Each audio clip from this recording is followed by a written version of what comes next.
All right, welcome to America This Week, special live election postmortem edition on Friday. Hello, everybody. Thanks for coming out. Looks like we got a good crowd in here already. And the attentive audience member will notice that there was only one of me up here at the moment, and Walter will be here presently. This is a completely commando episode. We We're not sure we were even going to do a show this week. There was so much material in the wake of the election that we really wanted to. We didn't want to leave the end of this week without commenting on a whole bunch of stuff. But we both had a pretty relentless grinding schedule over the last couple of weeks, and Walter's going to be delayed by I think about 6 or 7 minutes. So I'm going to go through a few things um, in his absence, and I hope everybody forgives a few ritualistic noises, which, among other things, the celebratory opening of the Diet Coke can, which is what happens at the beginning of every episode, but nobody hears it usually. Um, so we're still in post-mortem mode in terms of seeing whether the Democratic Party is drawing any conclusions from this loss that might be instructive. And just to give some background, after 2016, I interviewed Bernie Sanders almost immediately after the loss, and Bernie was highly critical of the Democratic Party.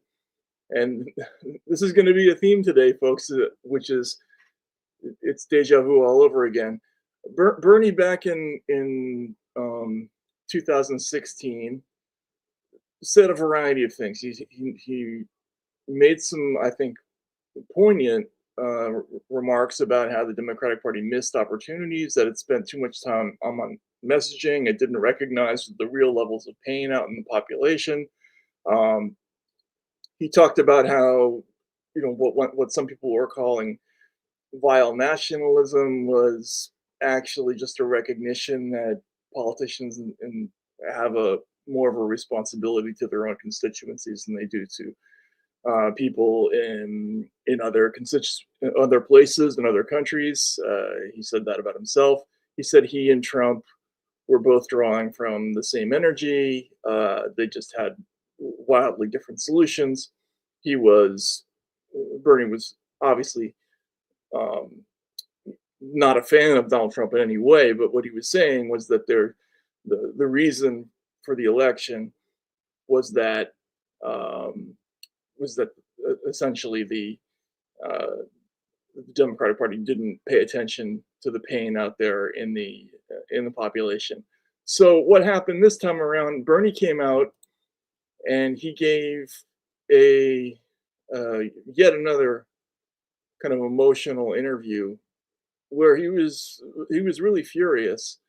And here's a story in Politico. Bernie Sanders blasts Democratic Party for following Harris loss, and we're gonna. I purposely did this while Walter's not here because this is the less funny part of this week. Um, but here's the story. Bernie Sanders blasts Democratic Party following Harris loss. He said it should come as no surprise that working people abandoned Kamala Harris for Donald Trump in the 2024 election and vowed, quote, some very serious political discussions in the weeks ahead. He vowed that last time too. It didn't really happen. Quote, it should come as no surprise that a Democratic Party which has abandoned working class people would find that the working class has abandoned them, the Vermont Independent said in a statement Wednesday. First, it was the white working class, and now it is Latino and Black workers as well. While the Democratic leadership defends the status quo, the American people are angry and want change, and they're right. Um, then he goes on, will big money interests and well paid consultants who control the Democratic Party learn any real lessons from this disastrous campaign? Will they understand the pain and political alienation that tens of millions of Americans are experiencing?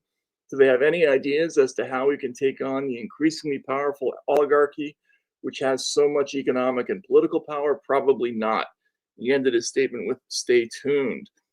So, this was virtually an identical statement to what he gave in 2016. And in 2016, Bernie was in line essentially to take over um, some very important leadership positions in the party. They were going to have somebody, one of his Confederates, essentially running the DNC.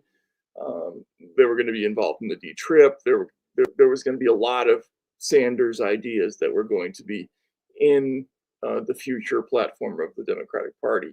And of course, it didn't come to pass. What happened was the exact opposite. Uh, Bernie was essentially sidelined. He was forced to run again, which I don't think was ever in his plans after 2016, at least not immediately. He did that because I think he felt sidelined, unnecessarily after he had captured something that had a hope of putting the Democratic Party on track to at least understand the energy that was rising up from the population. So he says this, he delivers this remark. Um, it becomes a story. And then Karine Jean-Pierre is asked about it in a White House press briefing. And this is what she says. For sure. And one last one, if Sure. I may. Yeah, Senator Bernie Sanders, he says that he has suggested that party leadership abandoned the working class. What's the White House response? I mean, look, obviously we respect Senator Sanders. He's been a partner with us in many of the important historic pieces of legislation that we were able to get passed. Certainly the senator has been a partner with us. Here's what I will say to that is the president has been called the most pro-union president when it comes to working class, right? Pro-union. If you think about unions, we're talking about the working class, right? And he's done everything that he could to make sure that we created jobs where you don't need a college degree, right? Think about the Bipartisan Infrastructure Act. You think about the Chips and Science Act. Those legislation created jobs, are going to create thousands of jobs where you literally could get a six-figure salary a year and not have to have a college education. And the president created 16 million jobs in the past more than 3+ years. And it is because wages went up, right? Unemployment has gone down. And he believes everybody deserves a shot. You hear him say that. Everybody deserves a shot. Okay. All right. So basically, the response is, yeah, we hear Bernie, but, fuck him. And some people made the point that Bernie wasn't sidelined, he sidelined himself. I would not say that. I would say that he sidelined himself in 2020. In 2016, he had, put in a very impressive performance in the 2016 primary, going from a candidacy that was not expected to draw more than 2 or 3% to winning 37% of the delegates, and putting a real scare into Hillary Clinton in the early part of 2016 with a different time curve and with different media treatment. He could have won that nomination. He could have won in 2020 as well. Actually, he was on pace to win it. Had they not done that maneuver before Super Tuesday in 2020, he did. And this is a reason. This is something that I will henceforth, it will be hard for me to take Bernie seriously as a politician going forward, because what he did do is he signed up as a good soldier for the Democratic Party, which is something that he believes in implicitly. He told me about this many times, that in his youth, that was the only party that anybody in his neighborhood believed in. He has very strong emotional attachment. He believes very strongly in the institution of the Senate. Joe Biden was his pal when he first got to the Senate and taught him the ropes, and so that kind of dulled the blade a little bit, whereas he really didn't like Hillary Clinton in 2016.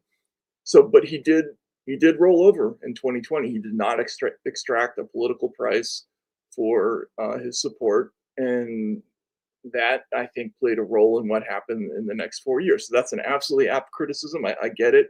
The reason I'm bringing this up is because what Bernie said is really the only example that I could find of anybody in the entire universe of the Democratic Party coming up with a an explanation for what happened other than racism or the treachery of various demographics, in particular Latino or Hispanic voters, men, um, white, let's see, black men in particular in some places. Bernie was really the only one who said, "Look, this is the party that's paying the price for not paying attention to what's going on in the country and not having a plan for people who are going through a tough time and ceding all of that political energy to Donald Trump."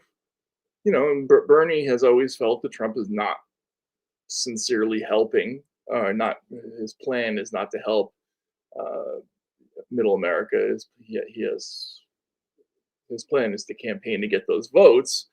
Um, but whatever, that's not important right now. The important part is Bernie's was the only criticism that I could find that was in any way introspective. Uh, let's put it that way. Every other institutional reaction that I've seen this week was about blame, and it was usually about blame in connection with some kind of racial stereotype. Uh, there was a lot of in sort of half coherent, we will never give up, um, anger, uh, and there were some sort of quasi protest type movements, which are understandable. Look, people get upset after elections, and that's to be understood. But there were just so few politicians that looked inward and said, "Why did we lose this thing?" And it's remarkable. And Walter and I are going to go through some of that stuff when we get there. A couple of other things. Oh, hang on a second. There he is. There's Walter Kirn. Did you already start? Sorry. I did. I've been talking. So I went through the Bernie thing, and the reason Bernie talked about the Democrats losing because they abandoned the working class, Right. and the reason I brought that up is because Walter, that was the only example of an introspective response to the election that I've seen. Have you seen anything? No, I've seen I've seen the blame game, resounding from sea to shining sea. They've basically picked out all the traitorous subgroups that didn't properly show their loyalty to the patron state. Oh my God! We have some great tape about that, but go ahead. Yeah. Yeah, and I did see Bernie's letter or statement. It had a bittersweet quality that slightly angered me because here's a guy who, of course, rolled over consistently for the very institution that he now, wishes to castigate. Yeah, that's totally fair. Yep. Yeah, yeah, and they used him even after they'd rolled over him, and he he cooperated in hopes of what, I'm not sure, a kind of restoration of his message. Well, that never happened. The party moved, once it had disposed of him, into a kind of exultant status as the party of America's elite, and never really gave a backward glance to that kind of populism. Yeah, that was the end of the big tent concept Yeah. of the Democratic Party, right? I mean, Yeah. and he was absolutely complicit in that. I totally agree. But But at the same time, looked at outside of the Bernie narrative as as victim, and somehow it seems willing victim of this party. It was a pretty good analysis, I think. Yeah, no, it was. It was a good analysis, and he is good at that. But his political instincts, and I remember being told at the outset of the 2020 run by people in Bernie world that there was a slight problem. There was going to be a problem with his campaign that year, which is that he likes show, personally. And it was abundantly clear in 2016 that he did not like Hillary at all. And that was both personally, Hillary made no secret of the fact that she thought that Bernie was a backbencher who jumped the line and had no place, business being in the election. So the point is that Bernie was conflicted throughout that race about really drawing blood against Biden, which he didn't do as much as he needed to, including, by the way, on the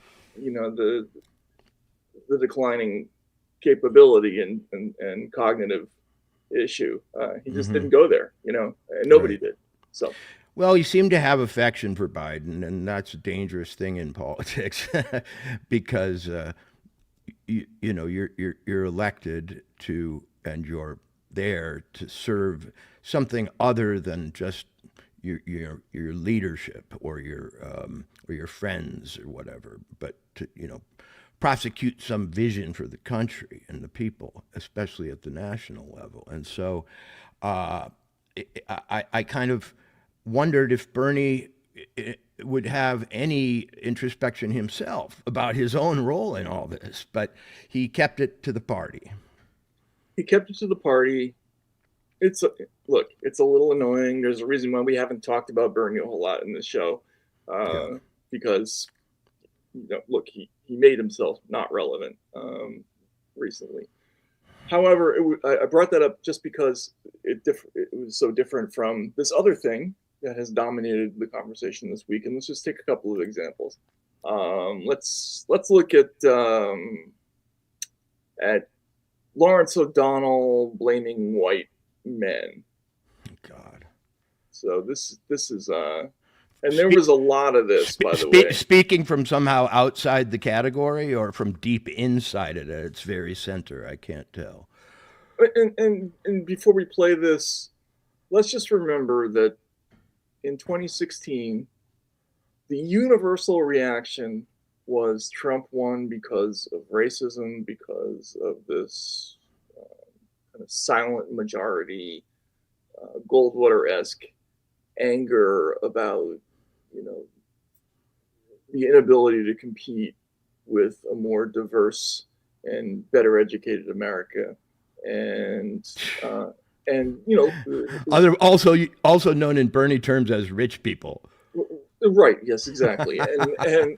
and so ignoring completely the class element, they steamed full ahead with this diagnosis, which, in order to drive home, they kept having to continually escalate the rhetoric. So it went from loss of status to racist to white supremacist, and then on to other things, right. Domestic violent extremists, all that stuff. So what did that earn them? It earned them the loss of the popular vote in a massive swing, et cetera, et cetera. So here's what Lawrence says this time. Frederick Douglass would be so proud and admiring of Kamala Harris. He did not just fight for the right to vote for black men when only white men could vote. He also fought for the right to vote for all women. When he was editor of the newspaper, The North Star, Frederick Douglass wrote, "We hold woman to be justly entitled to all we claim for man." That was a very unpopular opinion among white men in this country at that time, and it remains an unpopular opinion among some white men in this country to this day. It may be that not enough people in this country yet believe in the full equality of women to elect a woman president of the United States. Oh, Frederick Douglass would be so proud and admiring. Oh, okay. Sorry. No wonder these people lost. Okay. Yeah. First, they cut that off too early. I'm sorry, but yeah, go ahead. They get so holy suddenly about woman and man, but these are the very people who've done everything they can to dissolve and atomize every category of being, from from masculinity to femininity to etc. In their quest to subdivide the nation into manipulable and grateful groups for their patronage. My overwhelming sense of this election, and I mean, I'll address what he just said specifically in a moment, because this has been on my mind for a couple days now, is that America wants to be a damned nation again. It doesn't want to be a patchwork of census categories. It doesn't want to be this analyzed to a farthing patchwork of groups with special grievances that will somehow be appeased or addressed by daddy state. It wants to be one thing. And one thing means that it has to be knit back together symbolically using categories other than these tribalistic ones.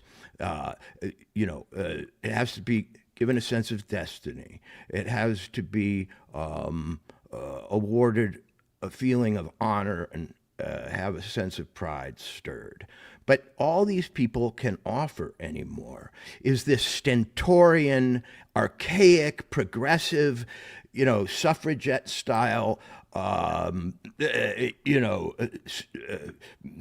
demand that each little group be awarded its proper and final status. The thing is that we are on the ground of people that has to get along in order to function, but at the top, not getting along is how they making us not get along is how they function. It's how they hold power, and their promise is that they will award, as I say, each tribe what it merits after having been screwed in history or by the whole. But America wants wholeness. And that was what Donald Trump saw. He saw this craving for wholeness. So he brought himself into the company of this, big group of allies who represented one who was the very symbol through family lineage of the Democratic Party, an Indian, Vivek, whatever, and he just said, and he just said, here we are, standing together on the same stage as we stand together on the ground in the same way.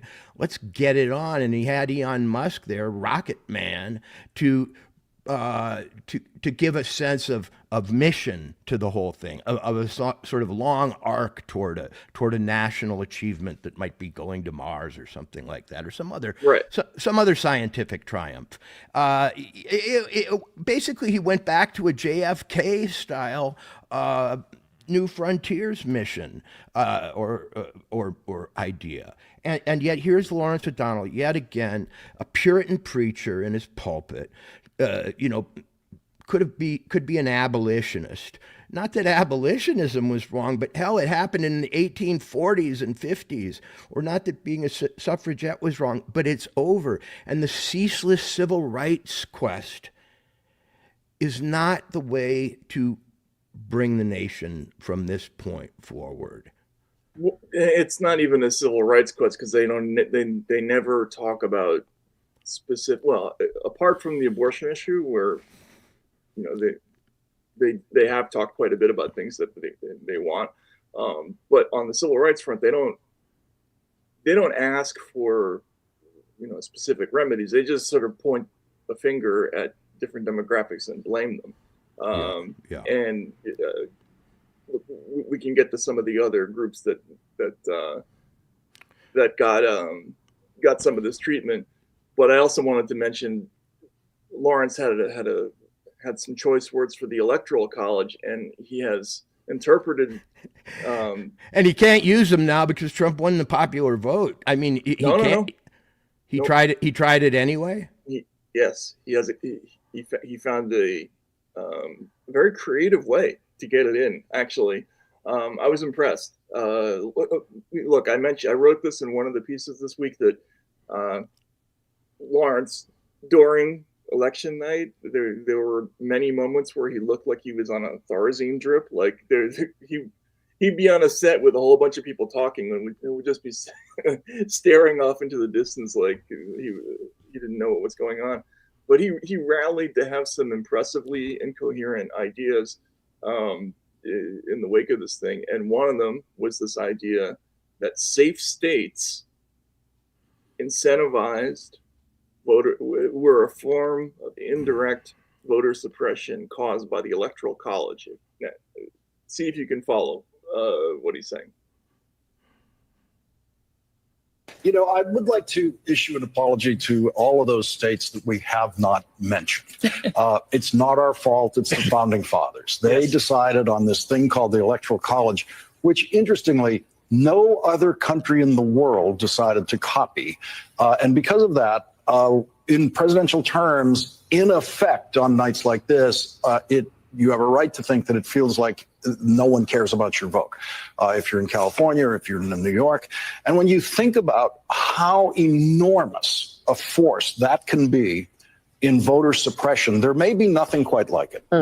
Imagine if California voters ever got to think that their votes for president matter. There are 7 million people in California who don't vote. They're registered. They don't vote today. And how many of them would turn out? And oh, by the way, how many more millions would that add to Kamala Harris's total? New York, the state of New York, another 7 million people who don't vote in this presidential election. He's condemning his own party. The outcome is for their state. Most of those, if they voted, would add millions to Kamala Harris. And this Electoral College problem is one that bedevils us in the 21st century as it never has before. Thank you for saying that. Let me Because just, go ahead. I'm sorry. Let me just jump over to Alex Wagner with the insiders. Okay. We're about 4.5 minutes from this next. Oh, God. Yeah. Okay. So that's that was election night. So he uses California as an example. Mhm. And the reason California is not a swing state is that the Democratic Party has achieved almost total one-party dominance of the place.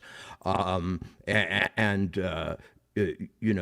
voter suppression is on Republicans who wouldn't even care to cast a vote in a state where they can barely get a Republican state representative, let alone a Republican president.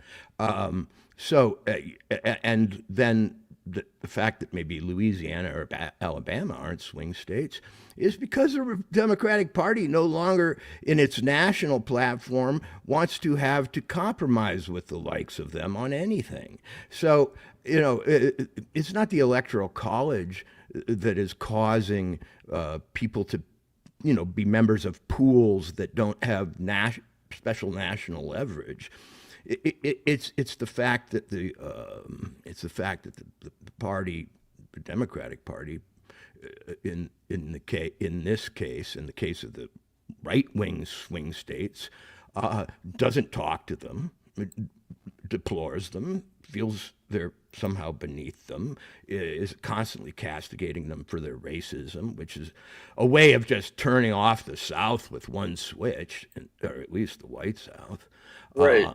So also, can he show with any kind of data that voting in a presidential election year is suppressed in those states, that it happens less frequently? Well, I mean, the irony is just so amazing. When you lose, it's the fault of the Electoral College. When you win, it's well, I guess they only blame the Electoral College when they lost. So I'm sorry, that's an incoherent thought. But it was different versions of the same thought. They lost because of the disproportionate power. The guy literally wants it all because MSNBC, of course, is broadcasting to a Democratic audience. and the states in which they have no sway are either the states in which they're completely dominant, like Illinois or California, or Massachusetts now, or states in which they are, outnumbered by Republicans, but also have no say because their national party doesn't want to compromise with those Republicans. So he wants it all. He wants it all. He probably wants a one-party state in which there are no one-party nation in which there are no swing states, or he wants every state to constantly be available to Democratic, victory. But the party doesn't care about that. No, and I'm so tired of this Electoral College argument. You can't have a big federalist type society without some kind of mechanism like this that protects the minority population. You see, and also the one reason I think these people feel the Electoral College is archaic is that we live in an age of easy transportation and lightning quick communication. So these people see the nation as kind of a blob because you can get across it in a few hours and you can communicate from one part to another in a nanosecond. But the Electoral College was developed for a time when these really were separate places that had their own interests, their own industries, their own agricultural products, their own cultural norms, and not to acknowledge that would have probably just caused civil war after civil war. Yeah. But now the people of the sort of Insta world, where you just sort of live in your atomized unit and all is delivered and you communicate with your tribe across boundaries and so on, don't see why this geographic measure has any relevancy anymore. Yeah. So, and look, we've heard this for a long time now. The Democrats want to revamp the Electoral College. They want to revamp the Supreme Court. But whatever, I think that project is probably put off for a little while. But real quickly, somebody said, is Walter arguing against the Electoral College? No, I'm pointing out why it's seen as dated or obsolete by these folks. But I stand up for it because I live in a state that would simply be a farm, a plantation or something, or a forest for the main population, Montana. We would have so little leverage in the national conversation as to be just a colony. Yeah. Okay. Other stuff to get to. Latino men came in for a lot of criticism in the last couple of days. On what basis? That's what I'm interested in. Well, they voted the wrong way. But they voted the wrong. What they really did was they voted against expectations. Right. Because if the expectations had been that they'd vote this way, then they might not have given them so much attention. I think their sin is ingratitude, as usual. Right. So Harris basically dropped 12 points versus Biden among Latinos, and the biggest change was among men. So we had a number of written analyses. I think the New Republic had one. Oh Lord! Right, and then there were a series of on-air personalities who just were, kind of unsparing in their criticism of this particular demographic. Joanne Reed, who on election night went after white women for not doing their part. Who I believe I saw some breakdown voted for Trump by a small margin. White women? Yeah. Yeah, I haven't seen that, but that Yeah. wouldn't surprise me. It was I mean, it was a couple of points or so. yeah. I I guess their husbands were standing over their shoulders with, kitchen knives. well, it's also that people vote for reasons that don't have to do with their identity characteristics. But that's my point. People are refusing to inhabit the categories that the Democrats have made for them and the roles that they've scripted for them. And they can't, and these idiots can't see that those scripts, those roles, those categories aren't ones that people wish to play. They are involved in dramas that involve other factors. They have identities when they actually look within that are made up of characteristics and traditions and other elements that aren't described by checking the 5 boxes that the Democrats give them on their form. Right. Yeah, exactly. Well, let's hear what she has to say before I tear into her, because I guess I'm used to Joy saying some crazy stuff, but And it was the hip hop and Hulk Hogan generation, the F Your Feelings latchkey kids who came up on Dynasty, Dallas, and The Apprentice, who were the lone age group that voted in a majority for Trump. A majority of Gen X voted to turn America into an autocracy and to condemn our kids and grandkids to a far-right Supreme Court, probably for the rest of their lives. And it was not just Gen X, because while 91% of Black women voted for Kamala Harris, 53% of white women overall voted for Trump, despite the open disrespect and demonization hurled by J.D. Vance and the Supreme Court stripping women's bodily autonomy, courtesy of Donald Trump, who closed his repulsive campaign by dropping the B word on Nancy Pelosi. The breakdown by education was stark. Harris won 57% of white women with college degrees and lost 63% of white women without them. It was also men. Trump won every age group of men, including 60% of Gen X men and 6 in 10 white men. Also Latino men, who despite the utter disrespect shown by Trump and his promise to deport some of your mixed status families, most of them voted in a 55% majority to make the deportations happen. all right. So Hey, Joy, people aren't numbers and they don't want to be numbers on your graph, okay? Even though you think that graph shows something about the distribution of loyalty, you could break it down by readers and non-readers. You could break it down by bicyclists and pedestrians and car owners. You could slice this thing any way you want, and then you could demonize the group that doesn't perform. But they are living in a delusory picture of their own nation. And only people who lived in a delusion could be able to be surprised by a landslide. I mean, by definition, you're out of fucking touch if you can't see a landslide that takes maybe all 3 branches,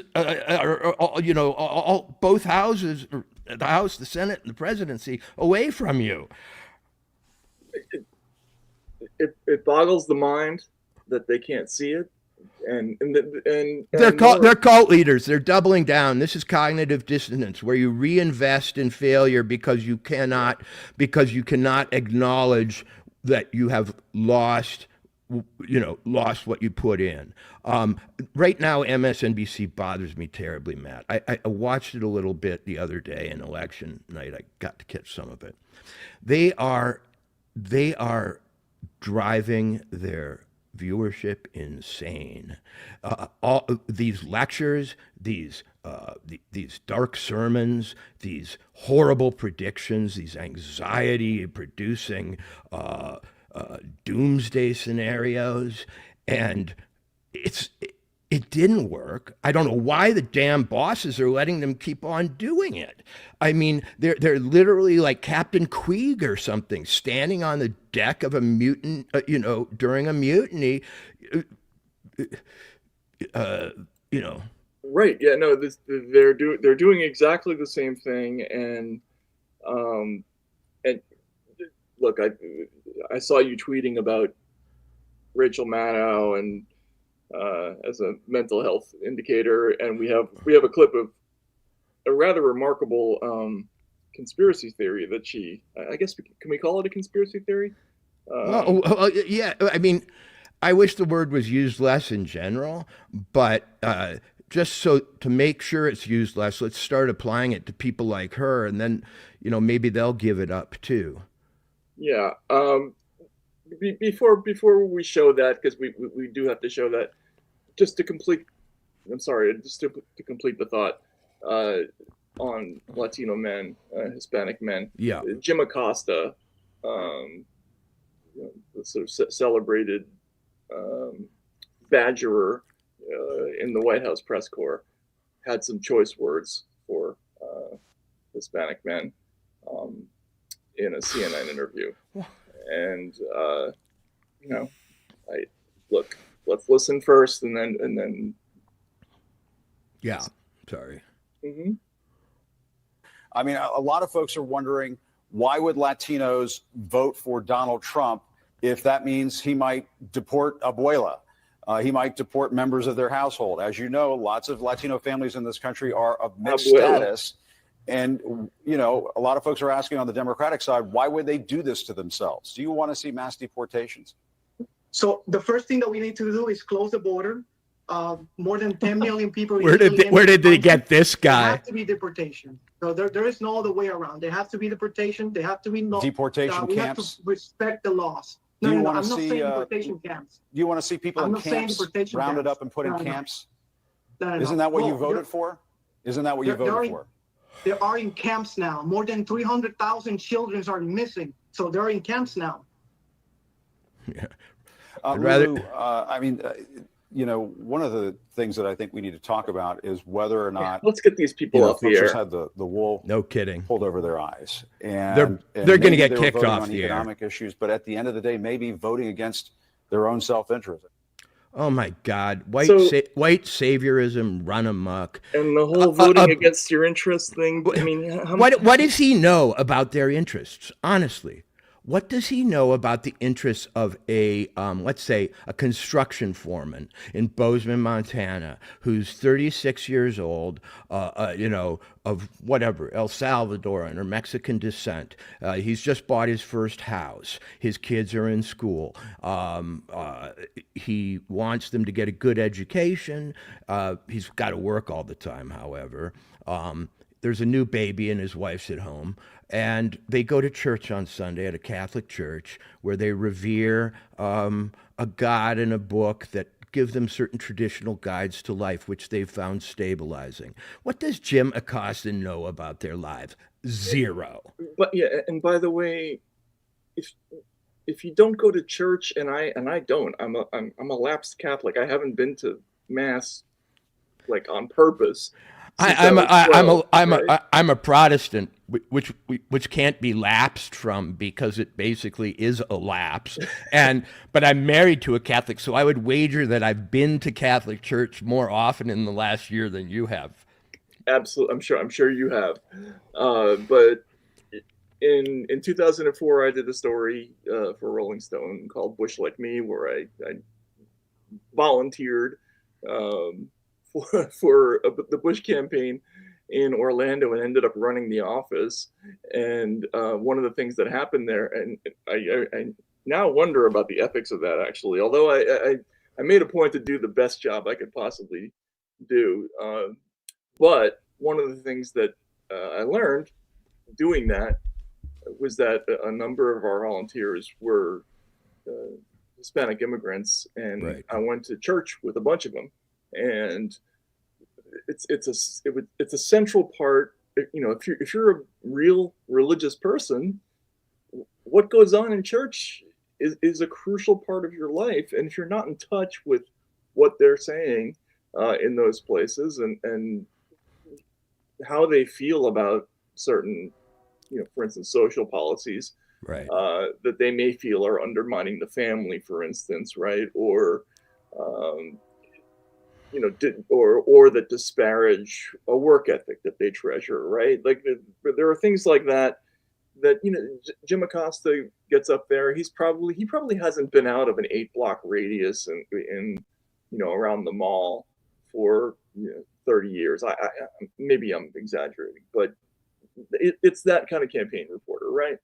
And this they're just looking at numbers and saying, okay, well, it's the fault of these people because they didn't vote the way we expected. But they're also imputing motives to them. Mm-hmm. With no, they always say without evidence when they want to dispute something that Donald Trump said without evidence, X, Y, Z. Well, they're saying without evidence that it's some kind of, I don't know, intolerance of their own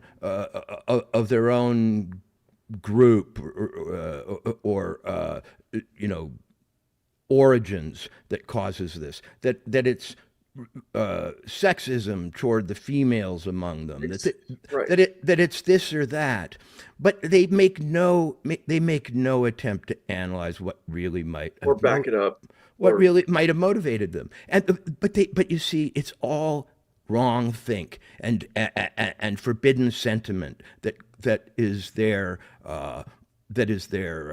objection.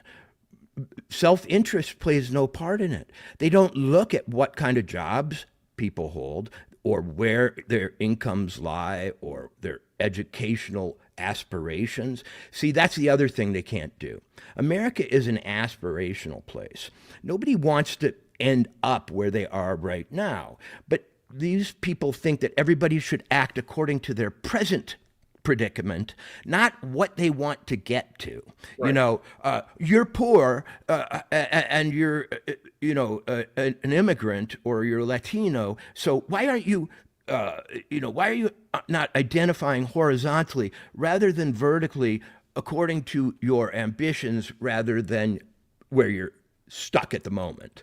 And they have the same crisis of misunderstanding with Nigerian immigrants and South Asian immigrants, and and it's all I'm sorry, but it's all white people that are defining these scripts. Yes, yeah. Rich white. It's a little bit of a comedy right now to watch these people in their radio towers signaling their loyalists, because they remind you of a holdout army that's broadcasting from cave to cave on an island that has actually been conquered. Yes, right, and they have a lot in common with followers of Robin DiAngelo. They're obsessively concerned with right think on issues like racial issues when they don't organically interact with any minority groups ever, right? Like they're in a rarefied section of society. Strangely, the one place where they might is church. Mm-hmm. When I'm in Las Vegas and I go to a service with my wife, I suddenly find myself in the company of the most mixed group racially and in terms of national origin or whatever that I ever am in the midst of. And but these guys have these people have withdrawn into their castles largely, and they live a castle life. They're at court, so to speak. They're trying to please and to rise in the esteem of their superiors in insular hierarchies. And they look out at America, which they have a basically children's book vision of. The black people are here, the Mexicans are here, right. The urban educated white women are doing this. They have a kind of flashcard, stereotypical vision of their own nation. And it says on the back of the flashcard, you're supposed to do this, and why aren't they doing it? Yeah, what's going on? There's disobedience here, and the lack of introspection. Walter, you and I don't know how well you know the writer Thomas Frank, right? I do. I'm a fan of Thomas. Yeah, so am I. I first met Thomas in, I think it was 08 or it was 08 at the convention for Barack Obama, and he's a funny dude. He used to hand out business cards in the shape of the state of Kansas, and one of the reasons he became. What is the shape of the state of Kansas? Is it not just a boring rectangle? It's not quite a boring rectangle. Oh, it's got a little river like corner to it where it's uneven. We should probably call that up at some point, but anyway, Thomas Frank became a major important voice in liberal America in the early 2000s because there was this trope that was circulating among Democrats who were at the time having a tremendous difficulty getting elected at the national level, and what they kept saying over and over again is, why do people vote against their economic interests? Why are they voting against their interests? And so Thomas Frank, who is from the Midwest, unlike virtually all commentators on the other side of the aisle, he wrote this book that diagnosed why people vote the way they do. And the first half. What's the matter with Kansas? What's the matter with Kansas? And it's like all of his books. It's wonderfully accessible, sort of beautifully written, and very incisive. And the first half of the book tells Democrats something that they really want to hear, which is a lot of these votes are not born out of sort of logical reasons, what you would traditionally call logical reasons, but really more out of a kind of resentment at being looked down on by coastal elites. And that's why the book is titled "What's the Matter with Kansas?" because there's this that's the way they'd talk about it at a cocktail party in Georgetown. What's the matter with Kansas? Right. We send them so many federal funds and they don't return them in votes. Right. Yeah, what's going on, right? And so there's some rebellion there, and then there's also this smirking about things that are important, like to people in certain states, like church, right? Patriotism. You can laugh all you want about that, but that was a big factor in the kind of Reagan Democrat movement. Part of it certainly had to do with race, right? And Reagan was capturing kind of leftover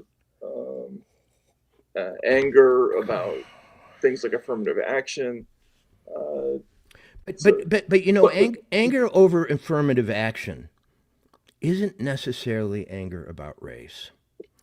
It's anger over a separate set of rules that contravenes the rules that people thought they were playing by. It happens to be about race, but one of the reasons the Democrats find themselves in this corner and seem to be digging a hole to give themselves extra room. Now they're in a corner, well, dig a hole to give yourself extra room, and now you'll be in a hole in a corner. One of the reasons they can't see reality anymore is because they have these simplistic explanations for everything. And people don't like affirmative action because it dilutes the value of work and achievement, not because it's about race, but because it sets at naught a kind of it's as though you introduce a new rule into football, okay? Where you don't have to actually catch the pass. If you pick it up off the ground first, it's the same as a reception. And then everybody who has trained to catch the damn pass. It's a little like traveling in the NBA right now, but go ahead. Yeah. Yeah, right. Everybody who's practiced to like leap and catch the pass and pull it in with one hand and have sticky fingers, it has to practice to do a new thing, which is scramble to get a drop ball. And so Americans, I think, have really been, and I'm not kidding, sold very, very short by these academic readings of their motives and sentiments. Yeah, the only thing I would push back on there is that in 1979, the concept of affirmative action was very different than in what it is now with equity. You know, this Sure. new idea, and a lot of the resentment that came from the districts that flipped to Reagan. You know, look, there were many layers to it. We don't have to get into it. The important thing was, though, that I guess what I was trying to say is that in 1979, 1980, Reagan went into places that had been dominated by Democrats forever, and said, look at the way your party never talks about loving its country. Look at the way it's constantly apologizing for America. And look, there were things to apologize for. This was after Vietnam and Watergate, and you know, there were all kinds of, you know, supporting Somoza. I mean, there were lots of things that were not so great, right? But you know, he captured this idea of wanting to be proud of your country. The American dream was still a real concept that people wanted to believe in, and you know, we didn't hear it so much on the other side, and so he won a lot of those places. And what Thomas Frank was talking about was, you know, there are things other than economics that motivate people to vote, and they vote not just according to their demographic categories. They vote for all kinds of reasons that you have to pay attention to if you want to win elections. And what's fascinating, and Thomas told me this himself, is that Democrats love that book because the first part of it portrayed Republicans as resentment-filled, irrational creatures who really just couldn't be reached because they were so fixated on things that didn't really matter. But the end of the book was a kind of a scathing rebuke of the Democratic Party that said, look, if you don't start paying attention to how people actually live out there, you're going to lose all these places. It's not going to be just Kansas, you know. And so his thesis is that nobody ever read the last chapters of his book, and I think he's right. And that's like the thing where Michael Kinsley took some big political book and he put a little note in it about 3/4 of the way through that said, you know, if you get to here, send to this address for a prize, and nobody ever did.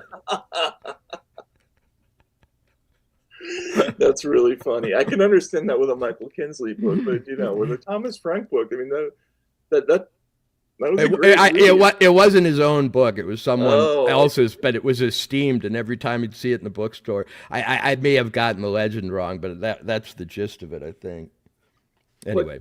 The point is that these kinds of simplistic caricatures of why people vote, especially when they're not backed up by any kind of evidence. Right?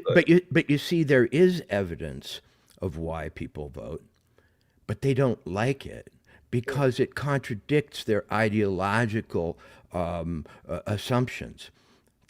Let's look at it this way. The minute you come across the border into America, you probably have no assets, but you are given one. You're an American, okay? Right. Mm-hmm. Your first asset, and the sort of basis on which you may accumulate all others, is a national identity.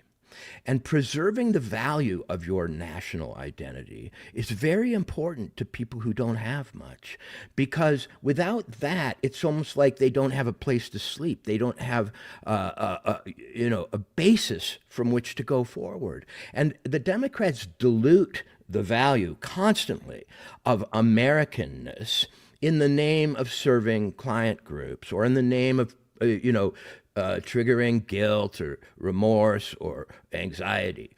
And Americans went, wait a second, in a time of inflation where the money's not worth much and is worth less all the time, what do I really have? Well, let's look around. I have my family.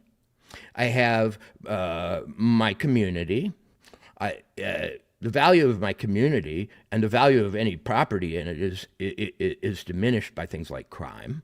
The value of Americanness is diminished by divisive, identity politics, and I have to at least secure my nut, as they say, my basic pool of resources. And that is that I'm an American, and they've destroyed its value in a time when all the other things are also collapsing. Collapsing. Yeah, and this was the theme in when Virginia flipped to Glenn Youngkin, the Republican governor, and I went down there having been prepped by the Washington Post to expect this massive white backlash against critical race theory, and I find that it's South Asian immigrants who are pissed off that their kids can't get into gifted programs because of new equity rules, and these are people who are hyper patriotic, right? Like they're new immigrants who are making very good money, and they live in one of the richest parts of the world, and they have kids who have brilliant futures ahead of them, who work their asses off because that's part of the culture, and they find there's a roadblock all of a sudden, and not only are they not listened to, they open the Washington Post and they find themselves characterized as white supremacists, and that will make you flip to another party, like that kind of stuff. So yeah. Anyway, did you see the Minnesota Somali spokesperson who came out and endorsed Trump? He made something like the point that I just made, except he made it about the value of another thing you acquire when you come into America, which is the right to a public education.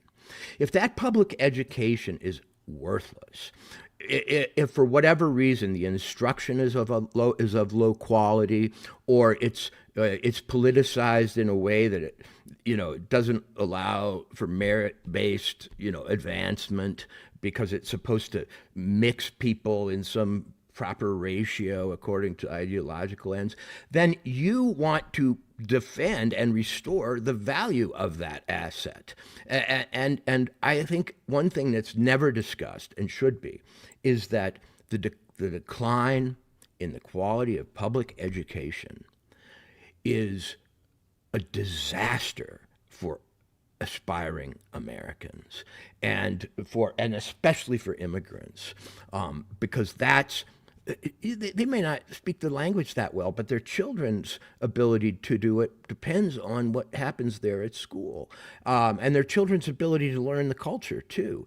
But what child from Honduras in a public school in the Midwest somewhere needs to be regaled with stories of America's sins when what they're trying to do is learn English, right, learn math, and so on, and then get into that system. And they want to know about America. Hell, they wouldn't have come here if they wanted to hear more about, how bad Christopher Columbus actually was. Yeah, exactly. You'll get to that in college, but in high school, okay, whatever. But here's that video. You sent it to me before the election, and I think it is worth it. Let's listen to it. This is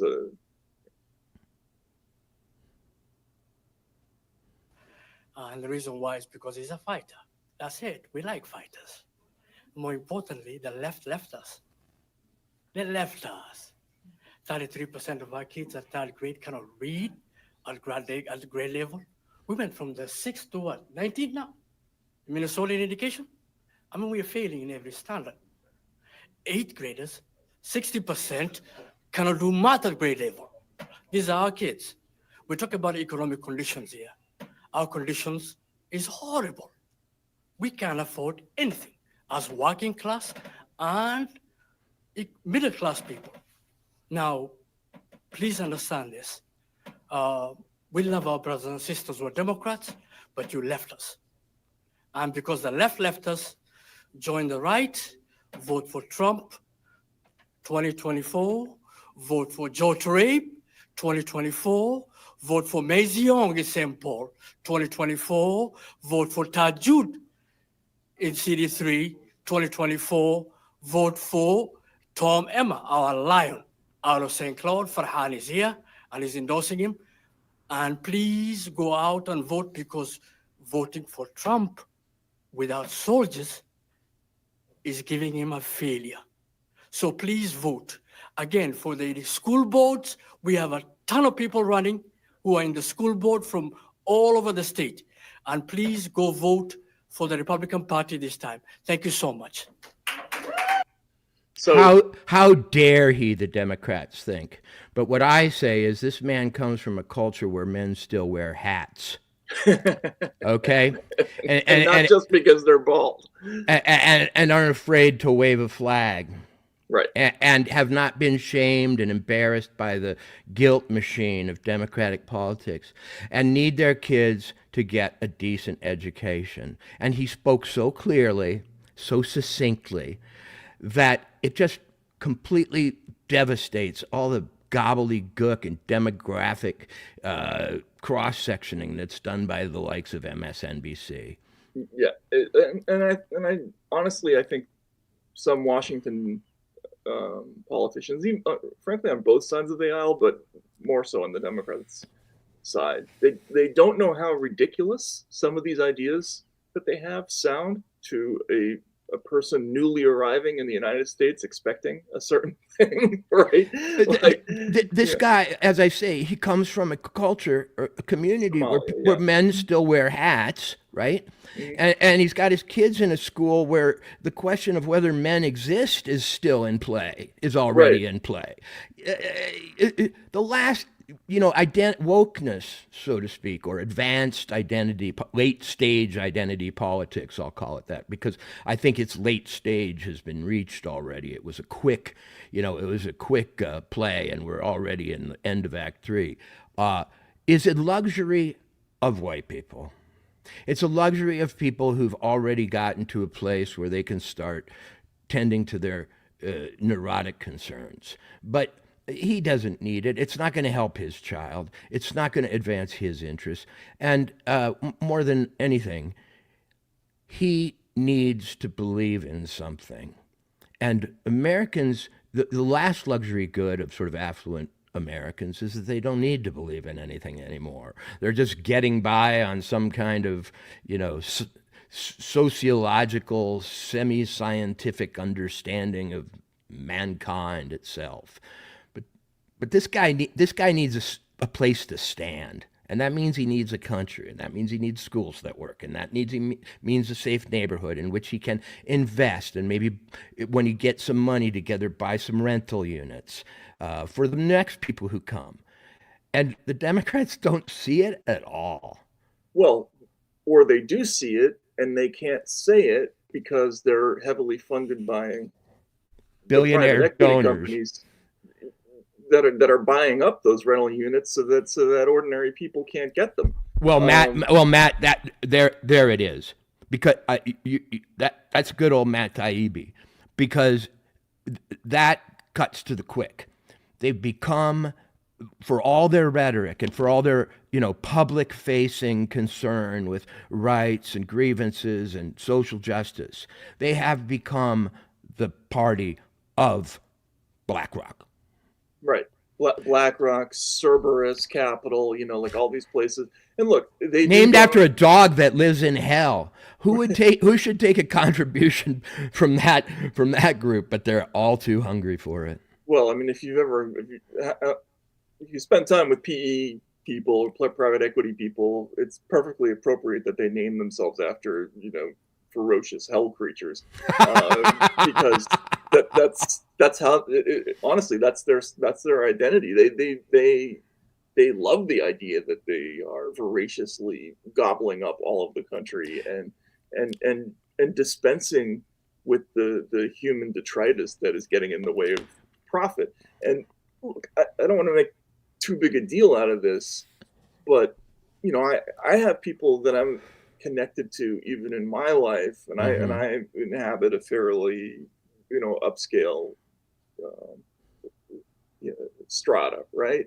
Mm-hmm. But private equity companies they're buying up even like, medical practices. They're buying up, what they call they're buying up all the dental practices. Dental practices. But your local plumber is probably working for some kind of conglomerate that is owned by the modern equivalent of Gordon Gekko, which is, that's really the business that he was in, right? People forget this. That what Mitt Romney was doing was that's his job, is using other people's money to fund takeovers and then extracting wealth and moving on. But Matt, just let me pause you.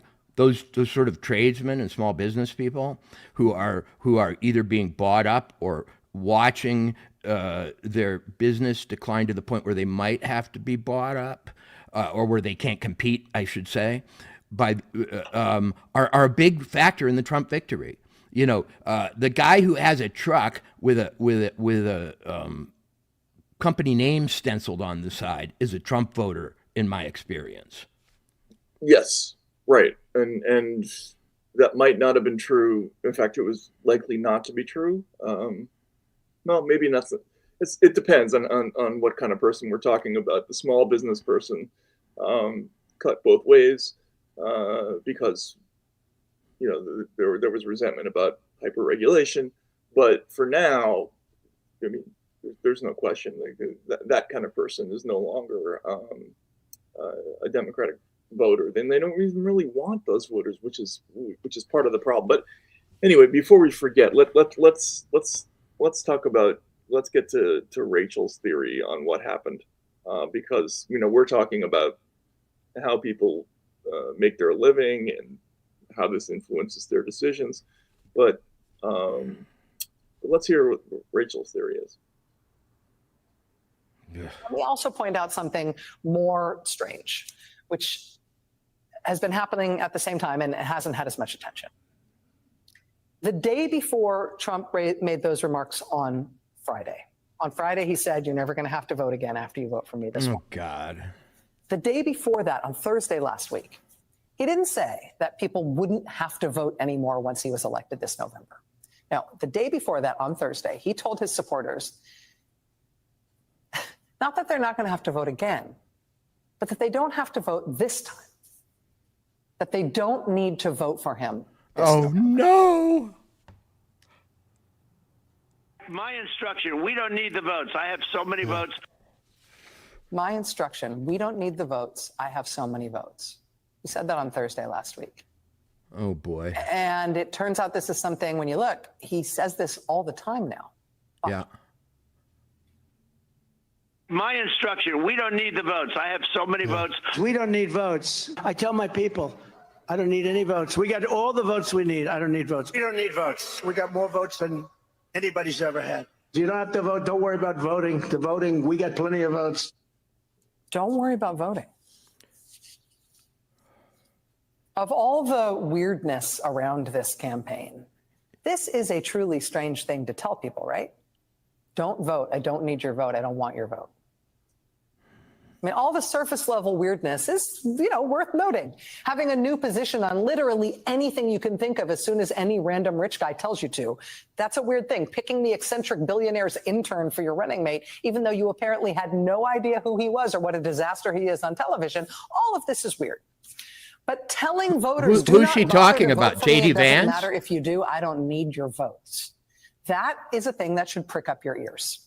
Because what that means is that he doesn't think he needs to win the vote to win the election. Oh, God. He doesn't think he needs to win the election in order to take power. She's a psychopath.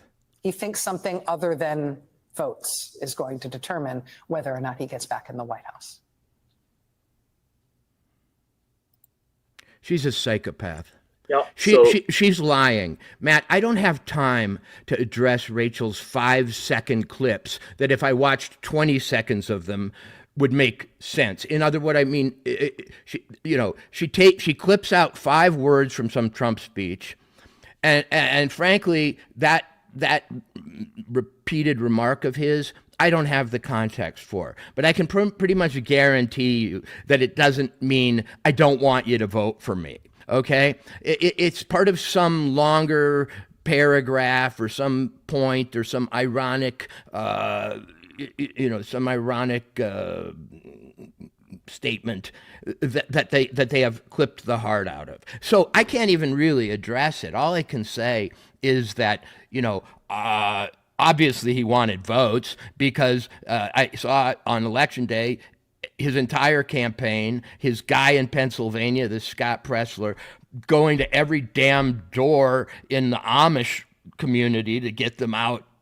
So whatever strange, tortured way that she's found to make this statement seem ominous, they obviously sought the votes of America. All this woman does anymore is spit a kind of poison that goes straight into the mind because of her weird delivery, which is always full of suspense and suspicion. And it's a funny thing.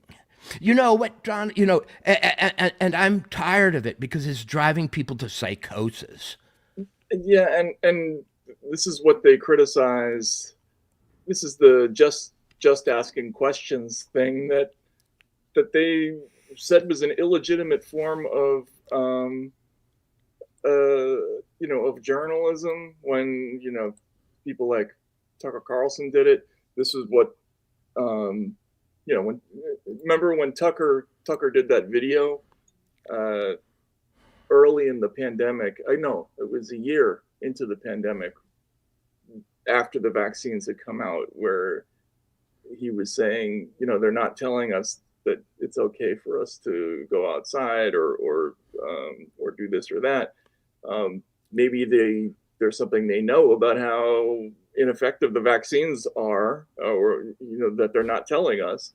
And he was blasted for the just asking questions thing, and this became evidence in the Murphy v. Missouri case, because the White House was demanding that this video be taken down. Facebook tried to placate the White House by dialing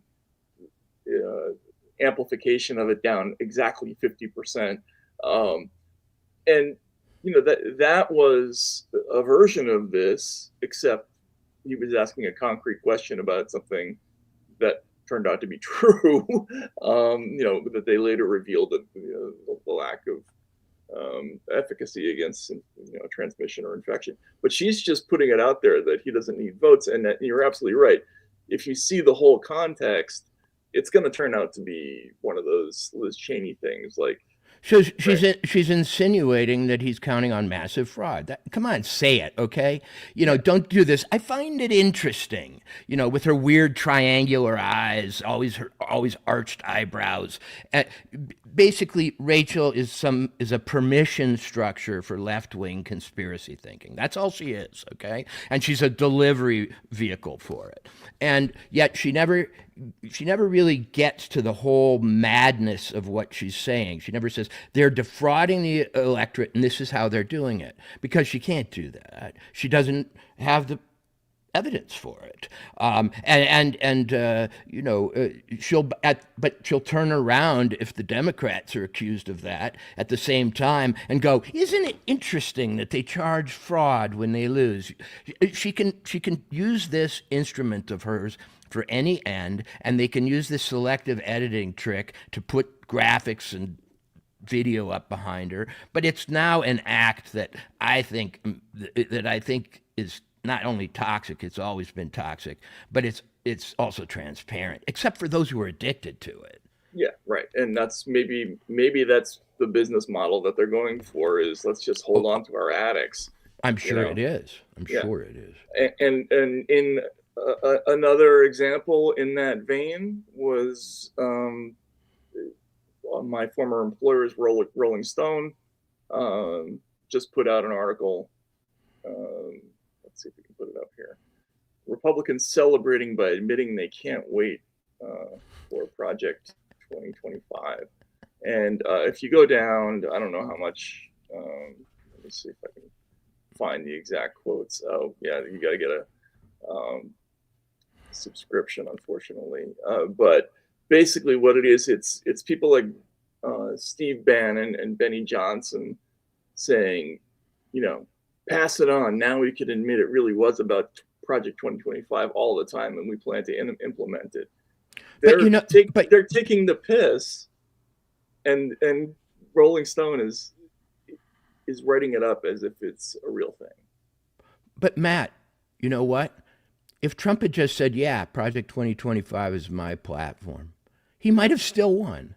It's only the Democrats who created this boogeyman decided that it can't be tolerated, and are now making dark predictions that it will be implemented. There is no evidence based on the election that Americans gave a damn whether he did want to do it or not. Right. Yeah, exactly. And it was never really fully articulated to a lot of people what exactly they were afraid of. I guess it was just a code name for evil. Right. Well, have you read it? Project 2025, I have not. No. Me neither. Yeah. Me neither. And the reason I haven't read it was it wasn't useful to read it because I knew what it stood for the Democrats.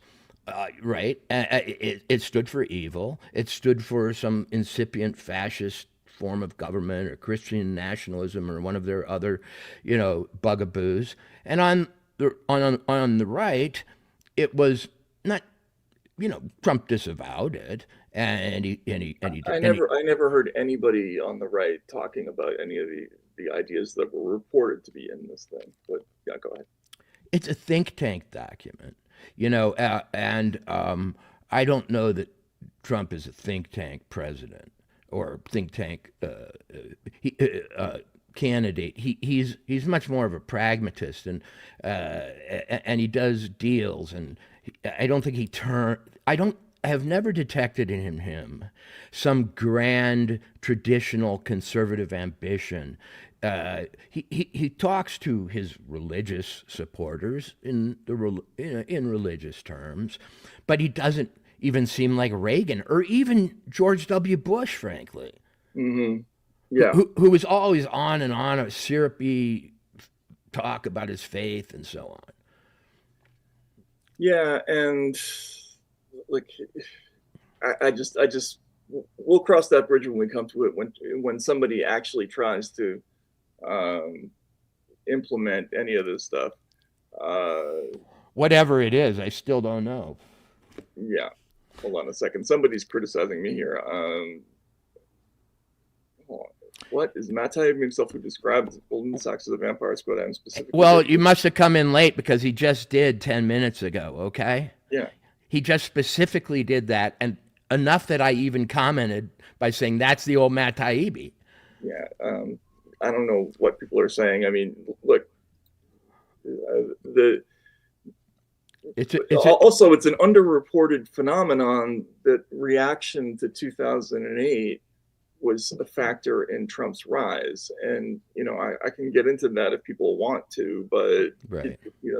This is something that is a significant story about what happened to middle America after 2008, where all these, this was the beginning of the two-tiered approach to government, where they formalized this idea that, well, we're going to bail out these people who actually committed the crimes, and everybody else who lost their homes and everything, suck it in and cope. But Matt, it's because you'd reported on those things that no matter how much you may not have liked Trump or found him a ridiculous figure, you were able to understand his his ascent in terms other than the ones supplied by MSNBC.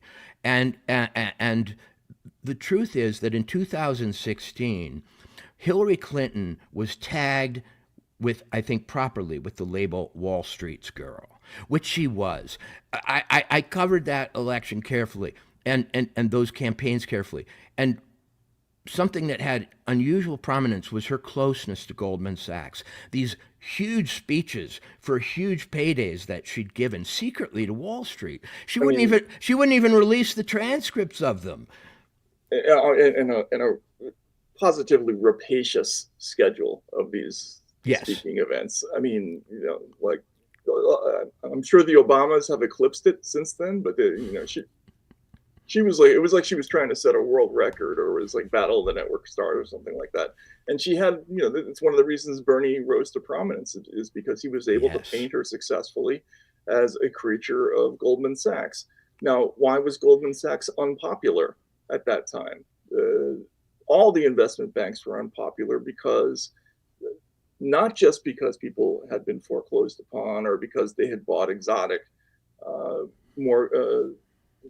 mortgages that collapsed, the sort of interest rate based, the floating rate mortgages that ruined people, that bankrupted them. They ended up losing their family homes that were the basis of middle class wealth, right? Like the average person doesn't have a portfolio out there, right? Like their wealth is in their house. And when there's an asset bubble that massively depreciates home values, and people are left with nothing, that's going to radiate out through the population. But it went beyond that. It went into people losing their life savings because if they were a toll worker or whatever who'd paid into a pension fund their whole lives, and that pension fund was investing in what at the time were labeled AAA rated mortgage-backed securities that collapsed. So the person ends up losing the house, the life savings, right? And then gets the pleasure of paying taxes to bail out Goldman Sachs and JP Morgan Chase and Bank of America and all these people. And that turns into real rage, and it took a while for people to coalesce and understand exactly what the deal was, but it exploded through the Sanders campaign, and then Trump correctly read that Wall Street was not popular, and he started hammering. It's how he got rid of Ted Cruz. He labeled Ted Cruz a creature of Goldman as well. You're right. I remember that. And Matt, 2024 is similar, and I'll tell you how. People see COVID as similar to the recession that came on, in 2008. They see it as a massive attack on their security, and one that was taken advantage of by the big guys. They saw that their local store closed, and Walmart boomed, and Costco boomed. And as Wall Street buys up the houses, as you say, and the local professional practices, the dentists, the funeral home, the doctor so on. So completely identified as the Democratic Party and Wall Street now that it was weird when you saw people like Jamie Dimon this year even speak tolerantly of Trump. Yeah, which was unusual because yes, and part of that is because I think the JP Morgan Chases of the world see themselves, and by the way, they're a classic example of this hyper concentration of wealth up the ladder, even though their performance profile would indicate that they probably should be somewhere else. They just acquired First Republic Bank, this wave of M&A deals, which was funded by this economy that was built by the Ben Bernankes and Tim Geithners of the world, sort of friends of the Clinton, Bob Rubin, world. They constructed this economy that was inherently unfair, right? The whole idea was massive state subsidies and federal backstopping of the financial sector in a way that incentivized risk-taking and takeovers. But it just didn't incentivize risk-taking. It took the risk out of being stupid. Right, exactly. Of just being greedy and stupid. You'll cover me if I make bad business decisions. Growing up in a small town, the banker used to be a kind of shrewd, withholding guy who looked at your shoes and said, "Can he afford this loan?" This structure that the Democrats perfected allowed them to not have to worry about your shoes, and they made a lot of bad loans because they had like you say, they had backup. Or they were moving the loans off their books almost immediately and to be warehoused and by some gigantic supermarket bank in New York, and the Fed was sort of beyond backing all of these big acquisitions, and who got killed in the end? It was the small business owner. Like there's a reason why you drive through small towns in the Midwest, and there's a Walmart somewhere, but there's no, or a Costco next to the plasma center where you give your blood so you can buy groceries. But you mentioned the Fed, and who is the first hero of the Trump resistance? Who is it? The first Powell. Jerome Powell, yes, who comes out yesterday and says, if you try to, I won't leave, and if you try to fire me, I won't go. Okay?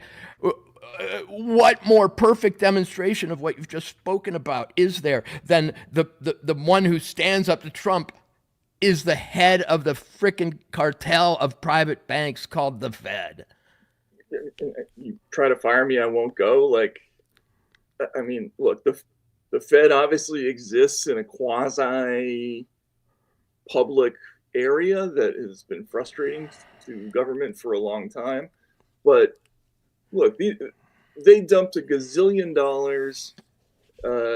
into the economy, during COVID, and Trump was part of this. He signed off on that big rescue in 2020 where airlines that were never going to make money again basically were made well by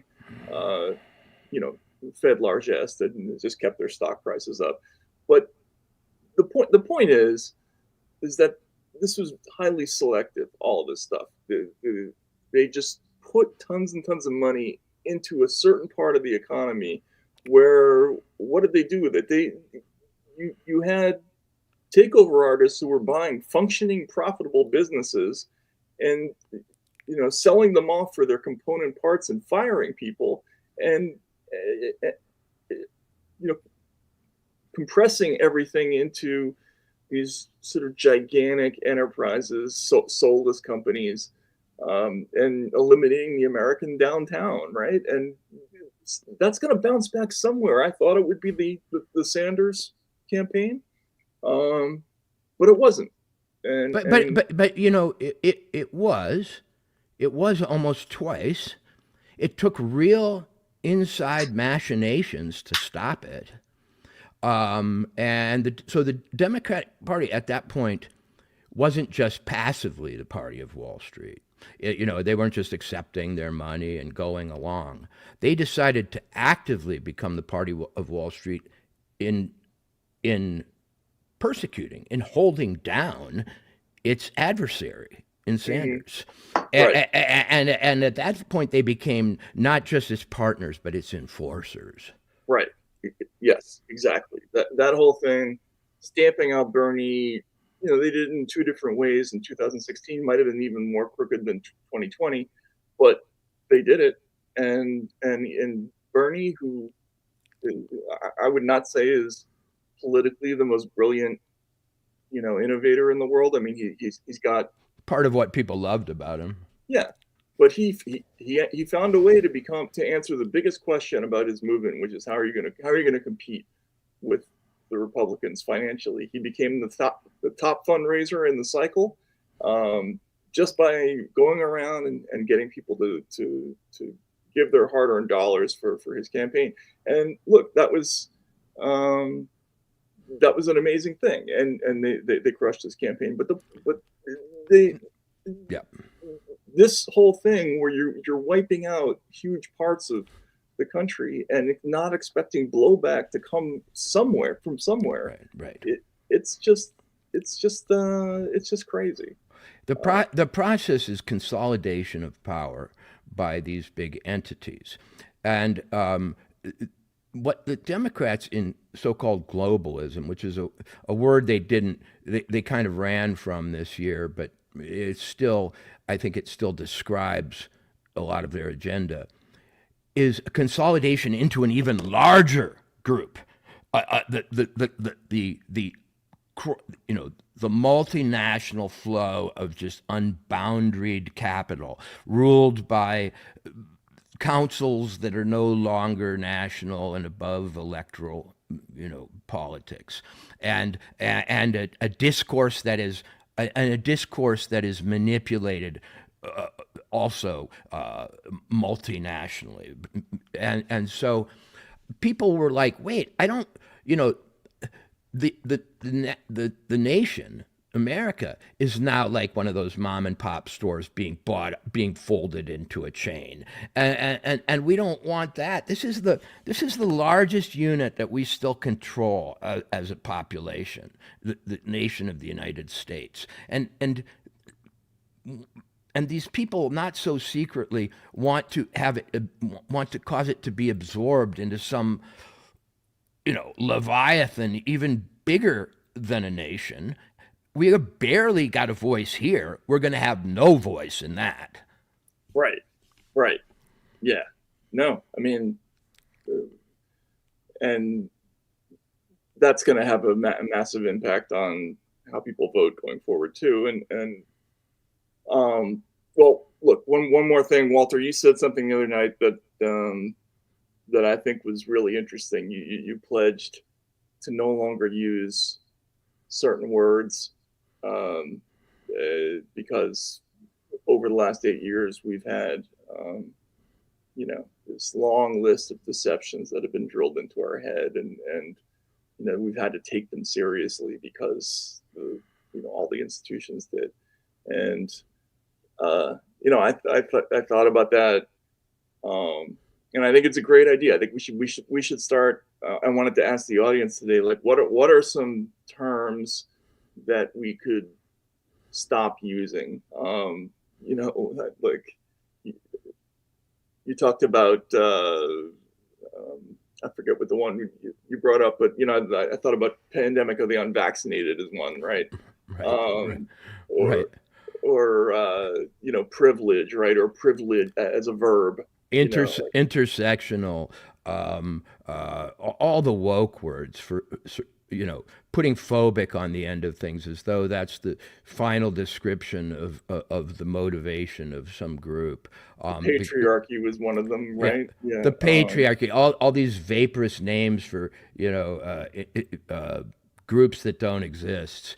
I joked after the election, or I was far more lucid the day after the election because I was still running on adrenaline. Now I've kind of crashed. But when I saw people putting things down to the patriarchy, I tweeted that, the final meeting of the patriarchy was in 1991 in Paducah, Kentucky. We went to the Grand Lodge. Not many of us patriarchs showed up, and we broke the onyx tablets that hold our creed, and we threw the ring of power into the Ohio River. We can't get it back because we broke our covenant with the patriarchal gods. Yeah, right. Yeah, it's over. Yeah, the reign is over. So one of the main traffickers in these catchphrases is Jimmy Kimmel, and I think we just I know I wrote an article about it, so people have already heard what I have to say, but I'm curious to hear your reaction to some of the things that he said. Okay. And let's see, he gave what was charitably described as a tearful address. It's a White Dudes for Harris swan song here. Oh yeah, no. Do you think they'll have like a mass Zoom call where they all cry and rend their garments now, or are they just out of business? Yeah, it's going to be Iron John 2, the harassing or something like that. The harassing. But no, it was crazy. But Walter, listen to this. Let's be honest, it was a terrible night. Sorry. For women, for children, let's be honest, it was a terrible night last night. It was a terrible night for women, for children, for the hundreds of thousands of hardworking immigrants who make this country go, for healthcare, for our climate. Wait. Can I just pause that? Here we go. This is the crowd cheering him, choking up. Here we go. Climate, thousands of hardworking immigrants who make this country go. For healthcare, for our climate, for science, for journalism, for justice, for free speech. It was a terrible night for poor people, for the middle class, for seniors who rely on Social Security, for our allies in Ukraine, for NATO, for the truth and democracy and decency. And it was a terrible night for everyone who voted against him. And guess what? It was a bad night for everyone who voted for him, too. You just don't realize it yet. So that's that. And then just quickly, I want to show this because this I thought was amazing, too. This is him talking about why he was considering leaving the country. Those of you who are hate watching this show right now, wanting to watch me suffer, you will be happy to know that there was no joy in Mudville last night. I was all over the place. 1 minute, I'm watching these long lines in every city, and I think, oh, that's beautiful, democracy in action. Next minute, there's a reporter chatting with some bro at Arizona State who said he voted for Trump because Kamala didn't go on Joe Rogan's podcast. And I'm like, where did I leave my passport? Is this... I'll find it for you, Jimmy. Yeah, I promise. exactly. I'll hire a service to find it and even expedite it if it's expired. Expedite its renewal. But doesn't that democracy? I'm not going to use the word in that way, and I'm certainly not going to talk about our democracy anymore. I'm just going to talk about the United States or the country or something like that. But our democracy is out the door as a catchphrase. Yeah, none of that anymore. And look, we may not even have to worry about the Jimmy Kimmels of the world, because I thought that moment symbolized so much. Here he is talking about how, he's upset that some bro from a college was moved to not vote for Harris because she declined to go on Joe Rogan's show, when that was actually an incredibly meaningful decision on her part. That I actually underestimated how many views that interview that he did with Donald Trump got. On YouTube, it's upwards of 46 million, but overall, apparently, the real number is somewhere closer to 100 million. Wow. And so, if you look at the demographics of the show, it's almost equally split between. What business is Jimmy Kimmel in? Is he not? He's just in a business that's actually competing with Joe Rogan and failing. That's his, that is his business. What is suddenly he a professor or a scientist or a representative of the United Nations? You are in the entertainment business and you talk about politics, but anybody who actually makes a decision about politics based on some other sector of the entertainment business is an idiot. What? Yeah, I mean, I just can't. And it shows this is somebody who is part of an industry that has been declining precipitously for years. Tonight Show, we grew up watching Johnny Carson. It's going to go down to 4 days a week. Seth Meyers had to fire his band. Kimmel's only down 11% in the last 5 years, but some of them are at 40, 38%. And what's the reason? The reason is, if you look at Joe Rogan, who's doing these massive numbers, who's getting 50 million views, not routinely, but he breaks 20 or 30 pretty regularly. So he's in an area that's 15 times bigger than Jimmy Kimmel's best shows. Why is that? Because his show is predicated on listening. He gets people up there and he listens to people on this side, and he listens to people on that side. And what they don't like about him is that he's not selective. He allows people who are considered, beyond the pale to sit across a table from him and mouth their opinions. He's not a cop. Yes. He's an interviewer. And Kimmel is the ultimate representation of this new brand of comic who's not really a comic, but he's a social policing mechanism. Well, he's a comic, but not really funny, I would say. He could be funny in an alternate universe where he was actually doing comedy, willing to offend someone, or not mouth platitudes, or have to check the party platform every time he tells a joke. Right, and so he takes it out on some kid at a university who's offended, basically, that the Democratic Party would not deign to appear on a show that speaks to him. And Jimmy Kimmel does 4.5-minute superficial interviews that are half scripted, and 1/4 playing the clip from the movie that his movie star guest is starring in and is the reason they came on the show.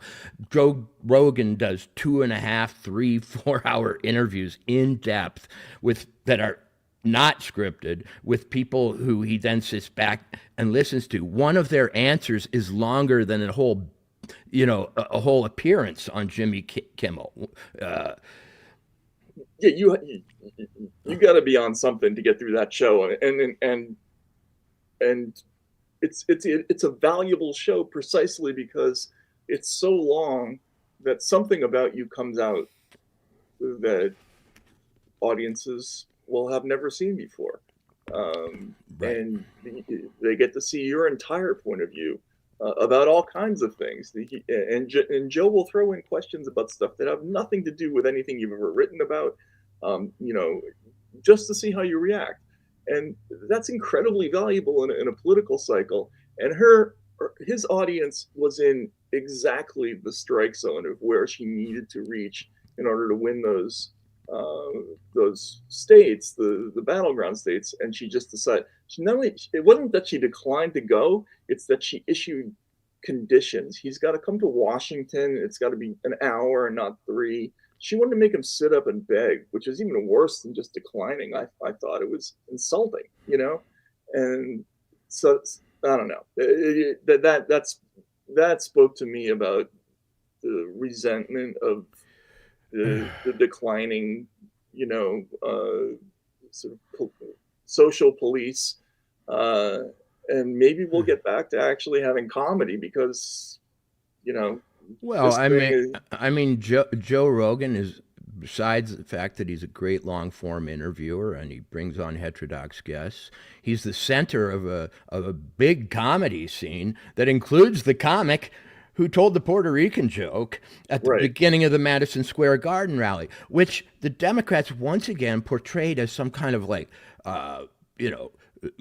decline and fall moment for the Republicans, not realizing that, for the people who watch Joe Rogan, and which is tens and tens of millions, this guy, they already knew this guy's act.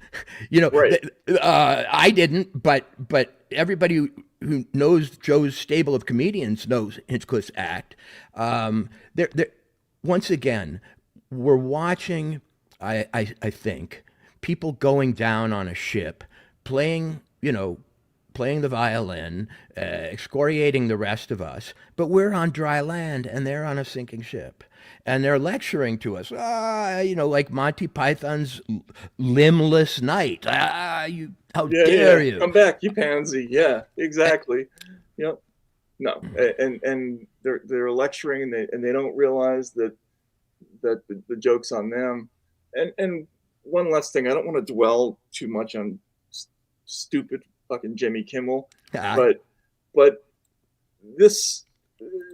the inability to take responsibility for the fact that you might have driven people into another camp with your condescension. We've talked about the anti-vax Barbie routine that he did. He relentlessly went after. He had this amazing thing that was called Dot Got the Shot, which actually we might as well show that, because that was an amazing thing too. But hang on a second. These were things where he just came out and basically said, sort of middle Americans are idiots, and Well, we need. to some extent, the Democratic Party has just become a machine for churning out pejorative words, all of which are basically synonyms for rednecks or morons. And bros is their new one, okay? Right. The minute he called the guy a bro, nobody who's on the inside really needed to listen to the rest of it. They knew he meant, stupid white dude. Yeah, right. Stupid white dude who watches Joe Rogan. Now, this isn't even aimed just at bros. This is aimed at parents. So let's listen to this. This was amazing. This was a couple of years ago, but still. Of course, Aaron Rodgers isn't the only one who's reluctant to take the shot. A lot of Americans, millions in fact, are either hesitant or just flat out against the idea. And with kids now in the mix, it's particularly important that they get vaccinated too. So we have come up with something special. This is a book for kids with crazy parents. It's called Dot Got a Shot. And it is, well, I'll read it to you if you like. If you have, you have time. We've spent a lot of time on this. Be funny, everybody's like, yeah, we get the gist. Now, you ready, Guillermo? Ready, Jim. Follow along, please, all right? Okay. It was a warm summer day, but Dot was dejected. Her mother refused to get her injected. All Dot wanted was to ride bikes with Doreen, but her irrational parents feared the vaccine. Luke and Sonia said, let's go to the pool, but Dot couldn't join them because her dad is a fool. She couldn't eat cereal. It got that pathetic. They threw spoons at the mailman to prove he's magnetic. So Dot sat at the window and became very bitter while her dizzy-brained mother read nonsense on Twitter. Don't tread on me is mom's new favorite slogan, and dad got dewormed on advice from Joe Rogan. Dot needed some help to convince mom and dad that vaccines save lives and they're not something bad. An expert, she thought, might turn them around, like that doc on TV who dad says is a clown. So she wrote a long email to the wise Dr. Fauci. Do you think you could come here and sit on our couchy to explain this vaccine, and hopefully soon, because my parents have doubts and we're all out of spoons. So Fauci wrote back and said, Dot, my dear, if I came to your house, your parents would sneer. What we've learned over here at cdc.gov is the best messenger is someone they love. That's you, little Dot. They'll listen to you. Only you can convince them to have a breakthrough. So Dot started digging and compiling the facts from medical journals, the truth about vax. The next night at dinner, she said, I think you'll be proud. I did my own research, and here's what I found. Vaccines came out in 1796 before a con man named Don made us all sick. These don't contain microchips or make you Magneto. They're not a dark plot by Hollywood pedos. They're just like the 10 other vaccines I got. They keep us alive with a few little shots. So let's get the shot. Can we please go like your parents did to stop polio, and like theirs did before them to protect them from rabies, and their parents before that to keep smallpox from babies? And Dot's loving reminder, it finally got through. They turned off Fox News and stopped eating horse goo. Now Dot's having fun with Doreen and her crew because Dot got the shot and her parents did too. Wait, and then there's one last thing. Her family's protected from COVID, that's that. Next up, convince them the earth is not flat. There you go. Okay, now, look, I don't want to make too big of a deal of this, but that they're wrong, right? Oh, ivermectin, there you go. You got your horse face? There's my horse goo from the drawer right in back of me. Censor me.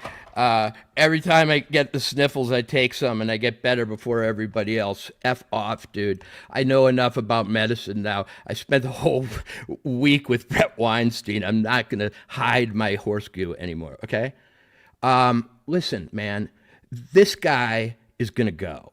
They're all going to go, because that was like a litany of pieties that nobody cares to hear anymore. Stephen Colbert did the dancing, dancing hypodermic needles. Vaccine. And the thing that's underappreciated about this election is that it was a referendum on COVID in some ways. Right. And it was a referendum on the culture that COVID bred. This kind of culture of sneering, kind of establishment, divisiveness. This was basically, your parents are fucking idiots, kid. Yeah. And I know you have to live with them. And I know it's probably too late at night for me even to be talking to you, because you're not up.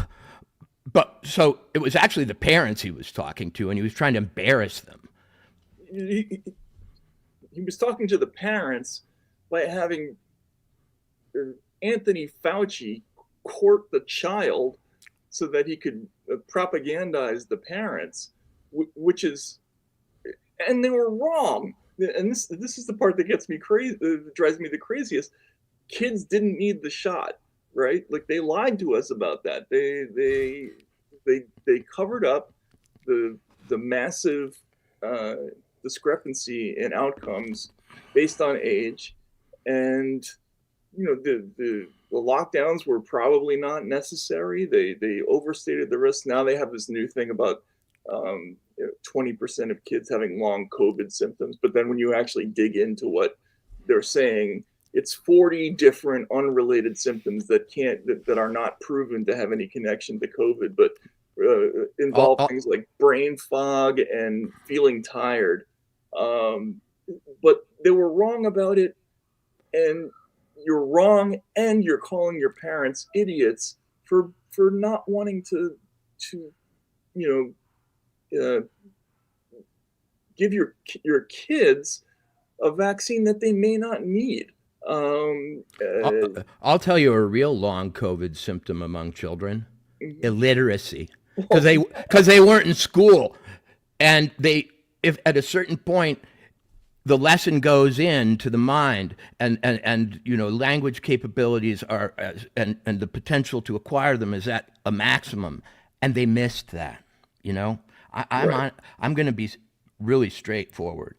A lot of kids were terribly damaged by the COVID policies.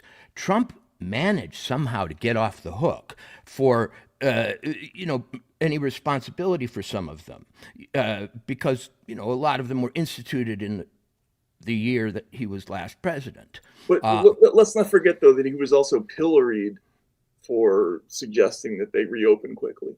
Yes, he was. And the teachers union said, "How dare you expose these children to, death," or whatever. Yeah, it was. And the Georgia governor was called an advocate for human sacrifice when he, Anyway, go ahead. Yeah, I'm sorry. Yeah, so just to reiterate, because I just don't think it's been said enough.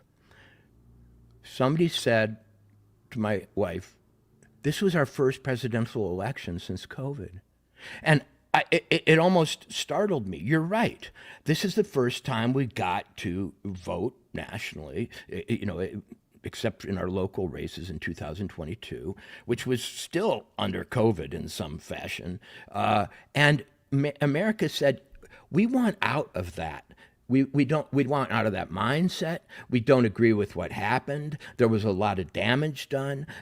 Whether inflation is a result of massive government spending for other reasons, or because we created so many benefits during COVID, whatever. It was a rejection of COVIDium, or whatever you might call the ideology or the culture of governance that grew up around it.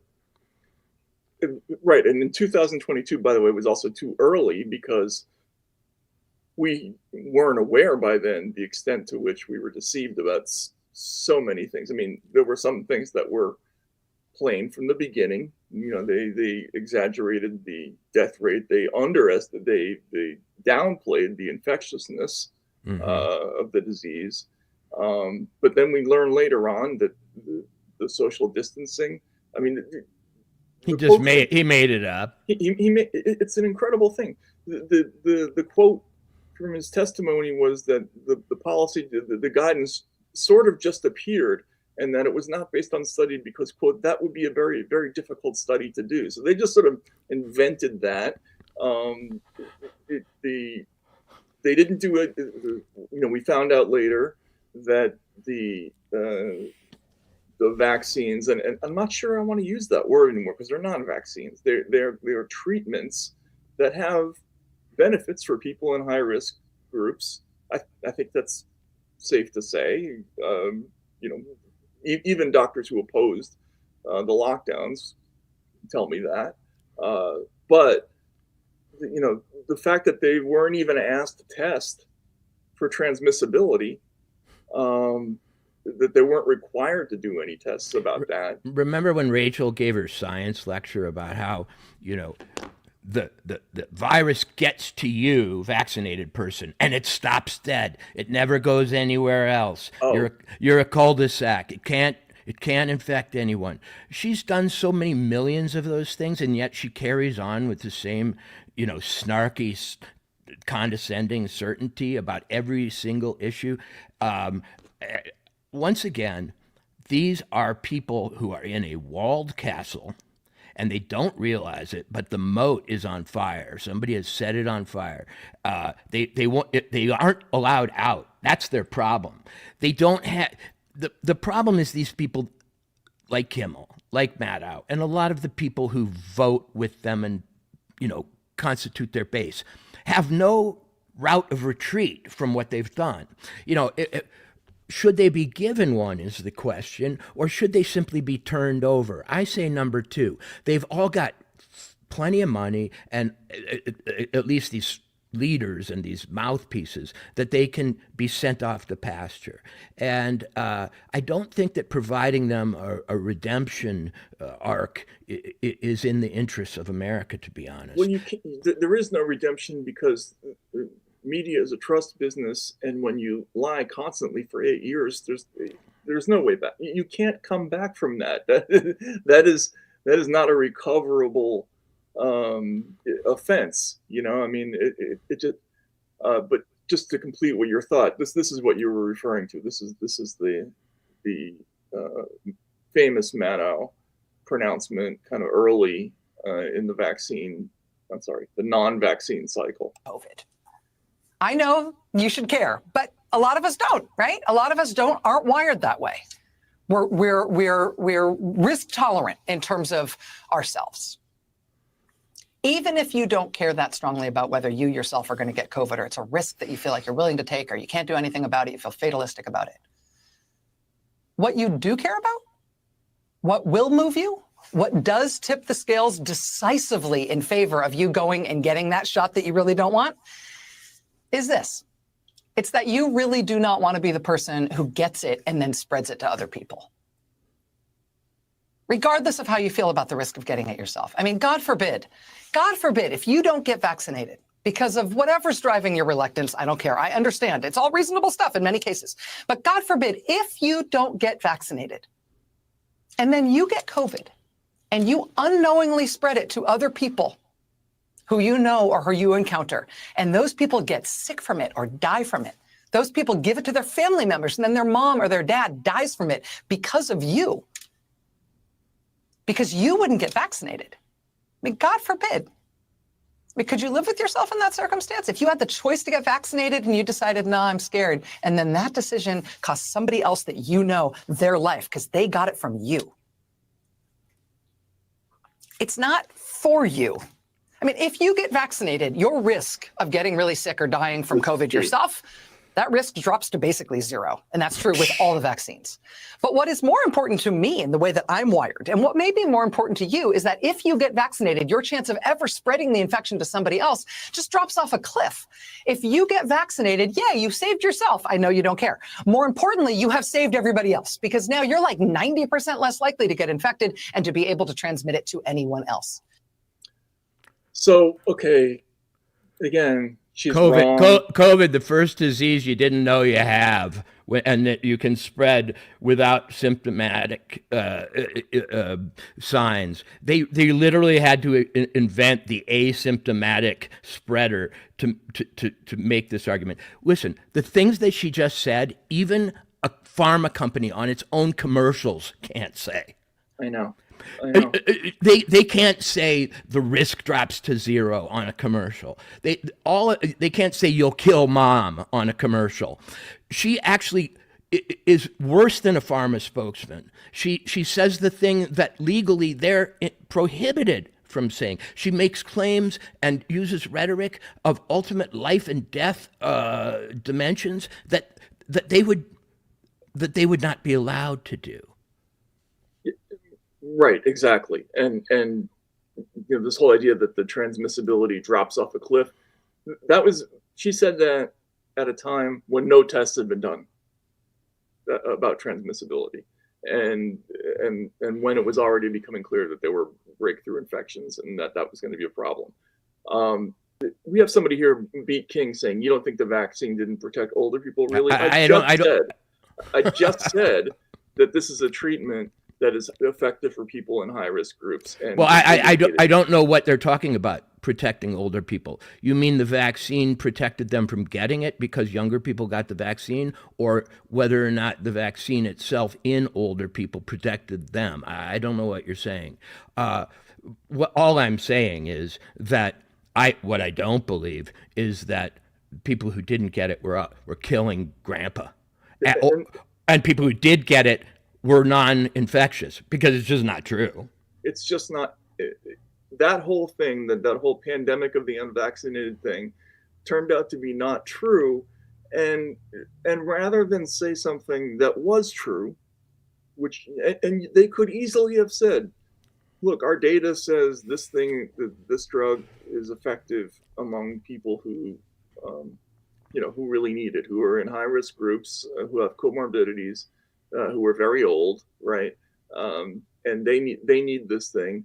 But if you're young and you're healthy, or if you're a kid, maybe not, right? And we can't call it a vaccine, because if something that a shot that you take where you can get the disease in 10 seconds and pass it on to somebody else is not my understanding of a vaccine. Maybe that it's yours, but no, it's a preemptive treatment of. I'll do the forbidden and give an anecdotal report on my experience. I didn't get COVID. Then a friend of mine gets vaccinated, and a week later, he gives me COVID. I said, "Why did you ride in the truck with me?" Because he then said, oh, well, my whole family has it. I said, wait, you got in the truck with me knowing your whole family had COVID? Why? He said, because I got vaccinated. I thought I couldn't spread it. Because of misinformation. Yes. Right? Because, and let's be, I don't want to do the Obama thing. Let me be clear. Yeah. We have to be clear that the president of the United States was the one who told us that if you get vaccinated, that person cannot spread COVID to you. If you're vaccinated, you're not going to be hospitalized. You're not going to be in the ICU unit, and you're not going to die. These things were all false, and as you say, they caused some people to, behave in ways that probably got people infected. And why am I worked up about this now? Because you're right. This is the first election since COVID, and it was a panoply of official lies that worked us up into, look, it was a scary moment. Well, it worked us up into mutual terror. Exactly. Because if you were having a party after having seen Rachel Maddow, you would want to bar the door to anyone who hadn't been vaccinated. And people did that kind of thing. And they did it inside their families. And they certainly did it inside their companies. And yet, here's proof that this election was a referendum on COVID to some extent, to some substantial extent. Who is the Trump proxy most famous next to Trump? Robert F. Kennedy. He took him on wholeheartedly with fireworks going off. The author of the book that has a black foreboding cover, The Real Anthony Fauci, okay? Kennedy came on as a fully accredited Trump auxiliary surrogate and future appointee. And America voted in a landslide for the guy who had that man at his side. Right. The person we were told was so unreliable he couldn't be on the internet at all. Right. You know, and look, this. The two people who were probably more abhorred by the social media inner circle, Trump, who got actually thrown off it, and Kennedy, who was flagged as, just, a no, if you even got his name, if you even posted his name. Those two people joined up and won in a landslide. Right. They moved Donald Trump from essentially a minority. If he would win, he would be a president with essentially a negative mandate, to somebody who has a significant mandate going forward. And why did that happen? Again, like, they made a conscious decision to say that it was people who didn't take the shots who were causing unvaccinated people to die. That the White House said it was going to protect vaccinated workers from unvaccinated coworkers. That was their rationale for the mandates. And then you had that led to things like Jimmy Kimmel's rest in peace Wheezy, or Howard Stern saying, I'm of a mind that if you didn't get vaccinated and you got COVID, you don't get into a hospital. You had the cure and you wouldn't take it. Or Schwarzenegger going, "Fuck your freedom, fuck your freedom." These people traduced themselves. They went into the tank, and I want the tank lid to be closed on top of them, frankly. I think maybe a closing thought for me is we need, this election tells us that we both need and have an opportunity to have kind of a truth and reconciliation moment where we just go back and erase all the bullshit that was poured into our heads for 8 years. The moral panics that turned out to be wrong about everything from, Russia to the anti-vax holes, as Kimmel called them. We never had time to address the moral panic of Russiagate because COVID came, and Right. it laid on top of an even bigger moral panic. And then COVID had two phases: pre-vaccine and post-vaccine. And the vaccine moral panic was even bigger than the first one, which was about wearing masks and social distancing. Yeah, and the hero worship of Anthony Fauci, who turned out to be, in many ways, a reprehensible figure, almost beyond comprehension. I mean, Notice Harris never brought him on stage.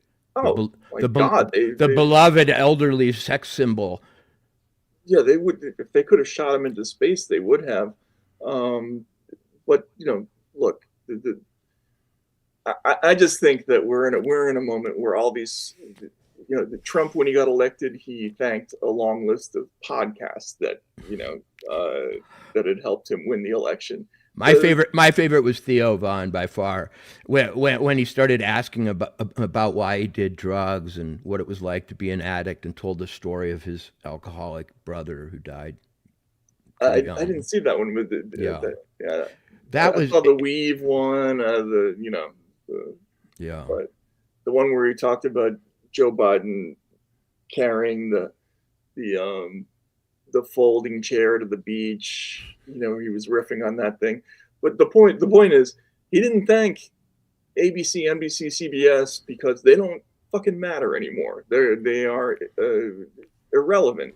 You can win an election without them, and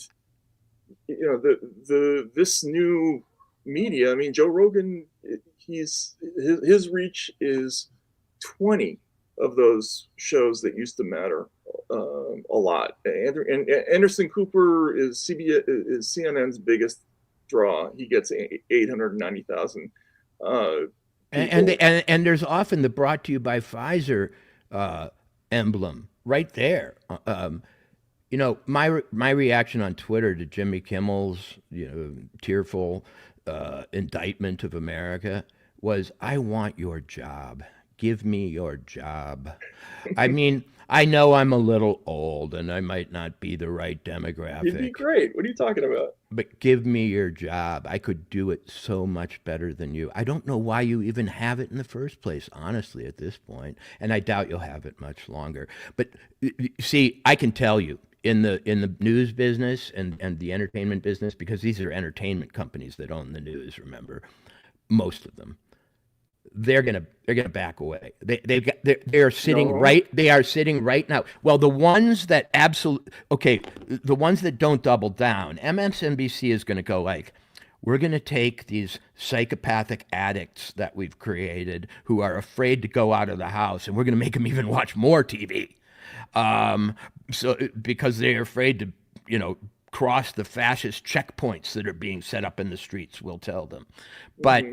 But those people who are still interested in an audience and a future are going to start being like, those meetings are happening right now. Dude, I'm sort of proximate to the entertainment business a little bit. Yeah. Oh, no, you're much more plugged in than I am, for sure. Yeah. Mm-hmm. I write screenplays and so on. And I know people in the movies. And I could tell you that within 36 hours of Trump being elected, people are like, hey, Walt, man, what's going on? I love your work.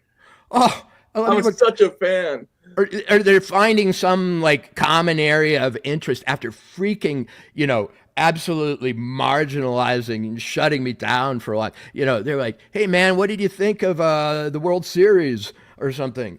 Right. It's happening. Let me report that. I think bringing back the profit motive to Hollywood is going to be a longer process than you might expect. I'm serious about that. And in the news business, I think it's a non-starter. Like, you see Bezos basically ordering his staff to shut the fuck up, and they all revolted. So it's either going to be make a new newspaper or get rid of those organizations. Right. And so I just think they're dead. They're going to be replaced by something. And entertainment, you don't need to have it in Hollywood. You can have it in Austin. Make movies somewhere else. And some smart businessman is going to do it, and or woman, and they're going to start producing films that are just good scripts and aren't hammering you over the head every 10 seconds with some stupid fucking message that is so shallow that you cannot even consume the thing as entertainment. I mean, we watched movies in the 70s and 80s that were very political, but we watched them. We enjoyed the hell of them because they were good entertainment products on top of being political, right? And Hollywood doesn't do that anymore. It doesn't know how to do that. So somebody else is going to do it, and they're going to make a fortune. Well, the funny thing is that the conspiracy thriller, or what they call paranoid thriller genre, which I especially like, and which really reached its peak achievements in the 1970s with 3 Days of the Condor and other movies, was basically a left-wing genre. At the end of 3 Days of the Condor, you find out that the CIA and the sort of oil kingdoms are acting together to do all kinds of funny business. But the left forfeited its anti-establishment storylines. Totally. The villain can't turn out to be a big pharmaceutical company like it did quite recently in Jean Le Carré's, The Constant Gardener. No, that's why the villain in every movie now is a Russian gangster. Right. Right. right? Or some stand-in for Putin. And you want to know what, Matt? It may be just that, the sort of economics of mythology that is responsible for Putin vilification. Because truly, you always need a villain in your narratives. And when you've when you've ruled out, giant rapacious Wall Street firms, big drug companies, anybody from China, et cetera, you only got one, and you got to make the most of him. And that was Putin. You got left, when we ran out of villains and we stopped criticizing our own fat cats and establishment, we were left with you. Sorry, man. Yeah, so now instead of having the conversation or enemy of the state, now we have, Jeff Lebowski starring in The Old Man, to lionize the CIA. I mean, it's just the shit is the vast awkwardness of the whole thing is amazing. Anyway, we're taking up a lot of time to talk about stuff that doesn't have to do with the election, but I just think that in the wake of what happened, I imagine we're going to see some moving on from all the horse shit. And I am so there for it. I'm so ready. I hope everybody in the audience is ready for it. I'm absolutely ready for it. And we are still talking about the election because in a strange way, the election may be 100 years may as well be 100 years in the past right now. Because what everybody's thinking about after having trained themselves on this, bomb target, Tuesday, November 5th, what everybody's thinking about right now is, what am I freer to do that I wasn't free to do? And the biggest, I think, relief for a lot of people is that they don't have to pretend to stay in the trenches for the Democrat Party as it was conceived. They can either criticize it, go with Bernie and say, hey, listen, you guys, you fucked up. Or they can say this new unity populism, which in some ways has ingredients of left and right, is something I'm going to give the benefit of the doubt to, or whatever. But the old factionalism is over, and playing to it by these legacy stars is a doomed enterprise. Yeah. I think it's all past, and I'm glad. And I think we can close the book on the reaction probably to the election. We'll probably see some funny stuff that will continue to happen. Whether you like Ronald Reagan or abhor Ronald Reagan, whether you like Dwight Eisenhower or abhor Dwight Eisenhower, it's true that the decades with which they're associated were dominated by the sensibility created by their presidencies. It is impossible to look at 80s movies with their kind of innocence compared to the countercultural product before, or their wholesomeness, or Wolverines, and not know that Reagan was the president. It's impossible to look at a lot of the cultural product of the 50s and not know that old Ike, the heralded general, was sitting atop the American stable new corporate empire. And Reagan and Eisenhower had 8 years that were consecutive. But Trump is weird. He got 8 years separated by 4 years. Yeah, he's after Grover Cleveland, he's going to be the second, right? So, but I love the 70s movies. I think they were amazing. Everything from, Network to Mean Streets to all those, to The Sting, all the fantastic films. They were brilliant, deep, dark, a lot of them. Mm-hmm. I'm not saying that they were, that Back to the Future was inferior to them. Right. But it's a different vibe. Or all the Schwarzenegger movies. I mean, who is more a hallmark of the Reagan era in cinema than Arnold Schwarzenegger? I mean, Stallone maybe, but Stallone. I love those movies too. First Blood's a great movie. I mean, look, there's no way to sneer at it. The point is, we've just been in 8 years of an entertainment desert where just, there was no concept of fun in America, and I just hope we're going to go back to enjoying something about life. And you mentioned Rocket Man, Elon Musk. I have my problems with Elon. I think there's a lot of issues there, but this idea of colonize, occupy Mars or whatever it is, it harkens back to Kennedy's. We will go to the moon. We will do all the other things, and you need to shoot for something. And people can't just be managing the decline, as a common friend of ours once said. And for all those who are deploring the influence of men on the election, let me remind you that men, older, let's talk about older men, not younger, we're starting to die off from what they call deaths of despair at really startling rates. Meanwhile, young men whose prospects economically are not what they were in the old days, I think have struggled to find meaning and identity and so on, especially in a ostentatiously gender fluid era. And so that they found some footing to express themselves isn't something I think we should be all that critical of. Yeah, no, I agree. And we could be wrong, and there's all kinds of things that we're going to have the ability to criticize Donald Trump about we're gonna hold his feet to the damn fire. That's what we do. And I look forward to it. Yeah. But for now, I feel like there's a possibility of a great weight of bullshit being lifted, and I hope everybody else joins us in that endeavor. And we'll shoot down the new bullshit as it arrives. Absolutely.